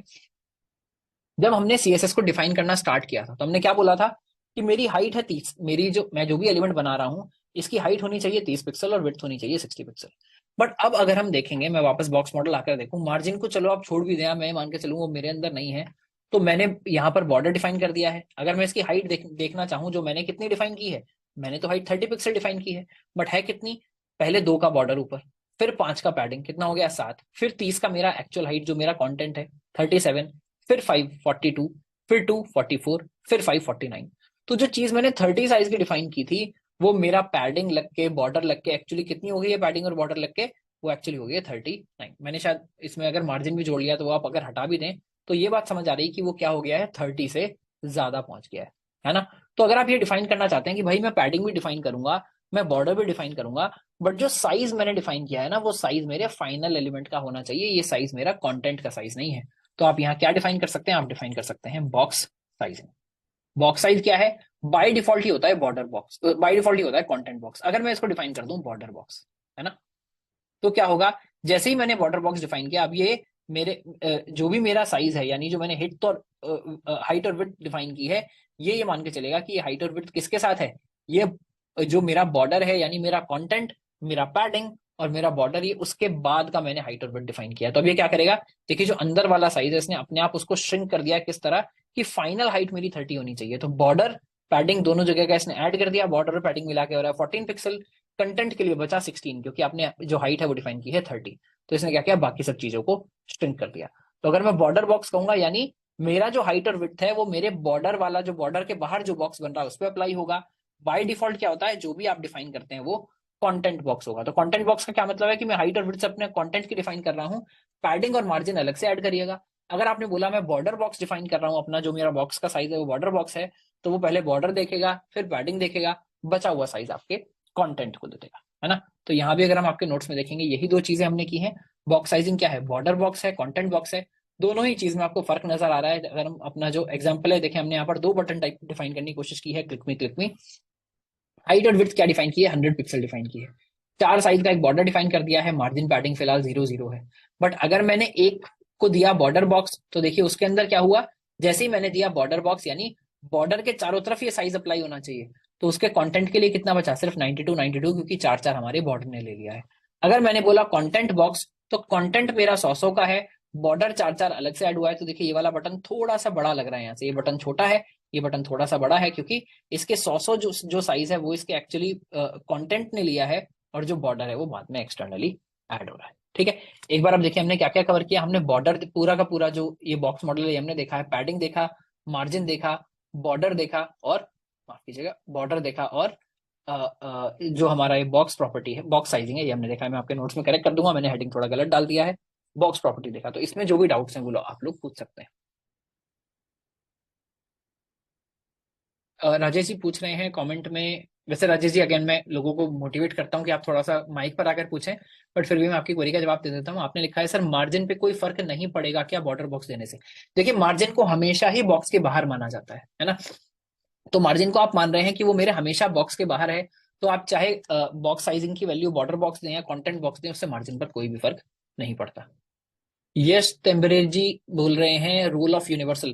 देखिए हमने स्टार्टिंग में पढ़ा था, यूनिवर्सल सेलेक्टर का मतलब होता है कि ये जो भी मैं इसके बाद वैल्यूज दूंगा वो मेरे पेज के हर एलिमेंट पर पहले अप्लाई हो जाएंगे। उसके बाद हम क्या कर रहे हैं, उसको ओवरराइड कर रहे हैं जहां भी हम डिफाइन कर रहे हैं। तो अगर मैंने स्टार लगाकर बोल दिया मार्जिन 0 पैडिंग 0, इसका मतलब देखिए हर एलिमेंट की कुछ बाय डिफॉल्ट मार्जिन पैडिंग होती है, तो इसका मतलब क्या है, वो सारी की सारी मार्जिन पैडिंग सब पर जो है वो अप्लाई हो जाएगी। मोहित जी आपका कोई क्वेश्चन है। सर जैसे कि हम यहाँ पर सबको हाइट वेट ये सब बता रहे हैं, तो इसमें ऐसा कुछ नहीं हो सकता है जिसको अपन बोले कि भाई हम मुझे सेंटर में चाहिए सेंटर में दे दे, बाजू में चाहिए बाजू में दे दे, ऐसा सेंटर में किसके, अपने पेरेंट के सेंटर में चाहिए। हाँ हाँ हाँ सर, वैसा ही कुछ। हाँ, वो उस पर हम आएंगे, नेक्स्ट क्लास में पढ़ेंगे। उसके लिए डिस्प्ले प्रॉपर्टी होती है, पोजीशन प्रॉपर्टी होती है ना। एग्जैक्टली हम स्पेसेस भी डिफाइन कर पाएंगे, हम ये भी डिफाइन कर पाएंगे सेंटर में दो पर थोड़ा सा साइड में दो, सेंटर में दो पर थोड़ा सा लेफ्ट में राइट में दो, है ना। सीएसएस अभी काफी बचा हुआ है, उसको भी हम कवर करेंगे। और सर डिस्प्ले के हिसाब से जैसे अलग अलग डिस्प्ले होते हैं, उस हिसाब से कुछ होता है क्या, या फिर अलग अलग डिस्प्ले होते हैं मतलब सर जैसे कि फोन में देख रहे, लैपटॉप में देख रहे, अलग अलग साइज के हाँ, लैपटॉप वो सब। बिल्कुल, वो स्केलिंग भी देखेंगे। अभी अगेन अभी मैं वही बोल रहा हूँ, अभी सीएसएस के हम एकदम बेसिक कॉन्सेप्ट्स पढ़ रहे हैं। अभी हम पहले ये पढ़ेंगे, उसके बाद फ्लेक्स बॉक्स करके एक पूरी क्लास लगेगी फ्लेक्स बॉक्स पढ़ने में। इतना इंपॉर्टेंट कॉन्सेप्ट है, आजकल मोस्टली सारी वेबसाइट्स में चीजों को किस तरह से हैंडल करते हैं वो हम देखेंगे फ्लेक्स बॉक्स में। तो फ्लेक्स बॉक्स अपने आप में क्या होता है, उसका नाम ही है फ्लेक्स, यानी फ्लेक्सिबल बॉक्स। तो आप उसमें जिस भी तरह से चीजें डिफाइन करते हैं, जैसे आप स्क्रीन को छोटा करेंगे तो चीजें क्या होंगी, एक के नीचे एक लगनी शुरू हो जाएंगी। जैसे ही स्क्रीन आप बड़ा करेंगे तो क्या होगा, साइड में आनी शुरू हो जाएंगे, यानी बड़े जो स्पेस है उसका फायदा उठाएंगे। उसके अलावा मीडिया क्वेरीज भी एक कॉन्सेप्ट हम पढ़ेंगे। मीडिया क्वेरीज में आप एक्जैक्टली डिफाइन कर सकते हैं कि भाई अगर स्क्रीन इससे छोटी हो जाए तो क्या करना, सडनली मोबाइल वाला जो मेरा व्यू है या मेरी दूसरी सीएसएस है वो अप्लाई होनी चाहिए।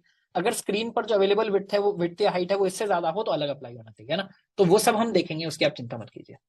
Thank you sir. देखिए मैं यहाँ पर ये भी बता दूं, इसके बाद एक ये प्रैक्टिस सेट है जो आपको करके आना है कल, है ना, पर बॉक्स मॉडल। हाँ जी, सर कौन कौन पूछ रहा पैडिंग था। जो सर हमने हाँ सर हाँ सर पैडिंग जो हमने डिफाइन किया है तो सर उससे एलिमेंट का अगर साइज बढ़ जाए तो सर अगर उस चीज़ को अगर देखा जाए तो सर पार्टिकुलर एलिमेंट के स्टाइल में भी तो जाके हम उसको साइज बढ़ा सकते हैं। तो फिर वो पैडिंग से जो बढ़ा रहा है तो उससे हमको क्या बेनिफिट होगा। देखिए, कई बार ऐसा होता है, मान लीजिए आपने कोई इमेज लगाया है ना। यस आप चाहते हैं इमेज के चारों तरफ थोड़ा थोड़ा गैप छोड़ना, तो आप साइज बढ़ाने की कोशिश नहीं कर रहे हैं। पैडिंग का मतलब पैडिंग है सिर्फ। यहाँ पर जब हम बैकग्राउंड कलर देख रहे हैं तो बैकग्राउंड कलर इस वीकेंड भी कोई टेस्ट होगा, भास्कर मिश्रा जी, डेफिनेटली होगा। तो पैडिंग में क्या होगा, हम थोड़ा सा उसको चीजें ऐड कर रहे हैं साइड में थोड़ा सा। अगेन ये पैडिंग है। अगर आपने क्रिकेट का पैड अपने पैर पर लगा लिया है तो इसका मतलब ये नहीं कि आपका पैर मोटा हो गया है, आपका पैर बस मोटा दिख रहा है, वो अलग है, पैर अलग है ना। इसी तरह से मान लीजिए हमने कोई इमेज लगाया, उसके चारों तरफ पैडिंग लगाएंगे तो ब्लैंक रहेगी पैडिंग, उससे इमेज बड़ी नहीं हो जाएगी। लेकिन सर कंटेंट तो इसमें बड़ा दिखाई दे रहा है। सिर्फ बैकग्राउंड कलर आपको बड़ा दिखाई दे रहा है, क्या टेक्स्ट भी मेरा बड़ा हो गया पैडिंग लगाने से? नहीं नो हुआ ना। सर। तो आपका पूरा एलिमेंट के चारों तरफ पैडिंग आ रहा है। बैकग्राउंड कलर क्योंकि आपके एलिमेंट का पार्ट है इसलिए वहां पर दिख रहा है, मैं इसलिए आपको बोल रहा हूँ। ये सिर्फ जहां बैकग्राउंड कलर है वहीं आपको लग रहा है, जब हम इमेजेस के चारों तरफ पैडिंग लगाएंगे, बाकी चीजों के चारों तरफ पैडिंग लगाएंगे तो और ज्यादा क्लियर होगा। एक बार लगा कर देखिए, इसको होमवर्क मानकर चलिए। रोहित जी, आपसे स्पेसिफिकली मैं पूछूंगा मंडे को आकर कि आपने ये किया या नहीं। किसी एक इमेज के यस चारों तरफ पैडिंग लगाइएगा और देखिएगा कि कैसा लगता है वो पैडिंग। ठीक है, तो ये एक्सरसाइज हमको करनी है, जैसा भास्कर जी ने पूछा। एक टेस्ट कल आएगा, टेस्ट को बहुत ही ज्यादा सीरियसली लीजिएगा। जो लोग टेस्ट अटेम्प्ट नहीं करेंगे, आप ये मानकर चलिएगा आपके डाउट्स किस तरह के हो रहे हैं। सिर्फ अटेम्प्ट करने के लिए बोल रहा हूँ मैं, ये नहीं कह रहा हूँ कि आपके बहुत अच्छे नंबर आने चाहिए। आपको टेस्ट को बस सीरियसली अटेम्प्ट करना है। जैसे शायद रोहित जी हैं यहाँ पर, जिन्होंने शायद 1.5 मिनट में टेस्ट पूरा कर दिया था, है ना, 50 क्वेश्चन का। और मैं माफ कीजिएगा अगर मैं नाम गलत ले रहा हूँ तो। आप ही ने किया था ना क्या? नो सर, मेरा टेस्ट 16 मिनट में गया था सर। अच्छा सॉरी, मैं शायद नाम गलत ले रहा हूँ। बट किसी महाशय ने 1.5 मिनट में टेस्ट पूरा कर दिया था, नंबर भी शायद 1.5 ही आए हैं उनके 50 में से। तो इस तरह से बेसिकली टेस्ट को डिसरिस्पेक्ट मत करिए आप। बेसिकली मेंटर्स ने, मैंने वो इस हिसाब से बनाया है कि आपकी नॉलेज थोड़ी टेस्ट हो पाए, आप थोड़ा सा उसको ठीक से कर पाए। इस बार ये मैं पहले बता दूं, डिफिकल्टी लेवल 1 नंबर प्लस रखूंगा। पिछली बार मैंने पहला टेस्ट था थोड़ा सा ज्यादा जानबूझ के थोड़ा सा आसान बनाया था कि पहला टेस्ट है, बच्चे थोड़ा सा देख लें, टेस्ट प्लेटफॉर्म भी समझ आ जाए, क्वेश्चंस कैसे आंसर करने ये भी समझ आ जाए। इस बार थोड़ा सा मुश्किल बनाने की कोशिश करेंगे। अनिकेत जी। सर उस टाइम थोड़ा प्रॉब्लम आ रहा था, तो मैं ये पूछ रहा था सर, जो हम फॉन्ट फैमिली डाउनलोड करते हैं तो जब हमारे वेबसाइट होस्टिंग करते हैं फिर यूजर्स को क्या शो करेगा वो फॉन्ट? देखिए उसको तो शो देखिए, नहीं इसलिए मैं करेगा कह ना? रहा हूँ, इसलिए मैं कह रहा हूँ कि सही तरीका होस्ट करने का यही होता है कि आप डायरेक्टली गूगल का लिंक इस्तेमाल कर लें। तो क्या होगा, जब यूजर के पास भी वो पेज जाएगा तो वो फॉन्ट गूगल से उसके पेज पर भी डाउनलोड हो जाएगा। अगर आप उसको डाउनलोड करके उसके बाद करेंगे तो वो एसेट होस्टिंग आपको अपने आप करनी पड़ती है। देखिए अपनी वेबसाइट पर जो भी हमारी इमेजेस होंगी, जो भी वीडियोस होंगी, यानी ये सब क्या है, ये एसेट है। एक तो हो गया टेक्स्ट जो आपका पेज है, पेज के अलावा ये सब एसेट की कैटेगरी में आते हैं। एसेट भी आपको होस्ट करने पड़ते हैं, उनका लिंक भी आपको जनरेट करना पड़ता है ताकि यूजर भी जब वो पेज खोले तो आपके सर्वर से फिर फॉन्ट उसके पास जाकर डाउनलोड हो और उसके बाद वहां पर खुल सके। और फॉल बैक डिफाइन करना इसलिए जरूरी है क्योंकि नेटवर्क कॉल है, कभी भी गड़बड़ हो सकती है, हो सकता है नेटवर्क कॉल फेल हो जाए, हो सकता है जो सर्वर आपका एसेट लेकर बैठा है वो बेसिकली ठीक से रिस्पॉन्ड ना कर रहा हो, वो बेसिकली टाइम पर लेट हो जाए, या फोन डाउनलोड करने में बहुत दिक्कत हो रही है, कोई मोबाइल डेटा पर चला रहा है, इसलिए बैकअप फोन डिफाइन करना जरूरी है। ठीक है सर। औरंगजेब जी बोल रहे हैं सर टाइम थोड़ा ज्यादा दीजिएगा जी, जिस टाइप के क्वेश्चन होंगे औरंगजेब जी उसी हिसाब से टाइम भी दूंगा। मार्किंग स्कीम थोड़ा ठीक कर दीजिए। भास्कर जी जरा माइक पर आइए और बताइए आपको क्या क्यों लगा कि मार्किंग स्कीम ठीक नहीं है। सर वो एक्चुअली 2 दिन भी गलत हो जाते तो नंबर ड्रॉप डाउन ऐसे करते हैं ना कि एक ही बढ़ रहा है पर आधा कम हो जा रहा है।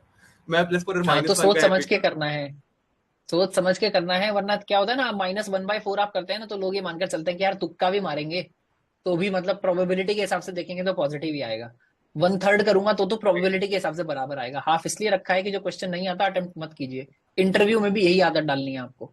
जब कोई क्वेश्चन नहीं आता है, अगर आप इंटरव्यू में तुक्का मारे, देखिए बहुत काम की बात मैं आपको बता रहा हूँ, तुक्का मारने में प्रॉब्लम नहीं है, बट इंटरव्यूअर को पहले बता दीजिए कि मैं तुक्का मार रहा हूँ। उसके बाद क्या होता है, अगर आपका जवाब सही हुआ तो पॉजिटिव मार्क्स, अगर जवाब नहीं हुआ तो आपने तो तुक्का मारा ही था।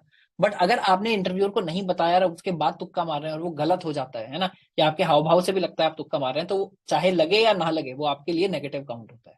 तो इसको आप इंटरव्यू मानकर चलिए छोटा सा, कि अगर कोई क्वेश्चन नहीं आता है तो उसको छोड़ दीजिए, तुक्का मत मारिए, अलग से लिख कर रख लीजिए, कॉपी पेन लेकर बैठिएगा कि यार अगर मैं तुक्का मारता तो इसमें ये मारता, बाद में आंसर चेक कर लीजिएगा।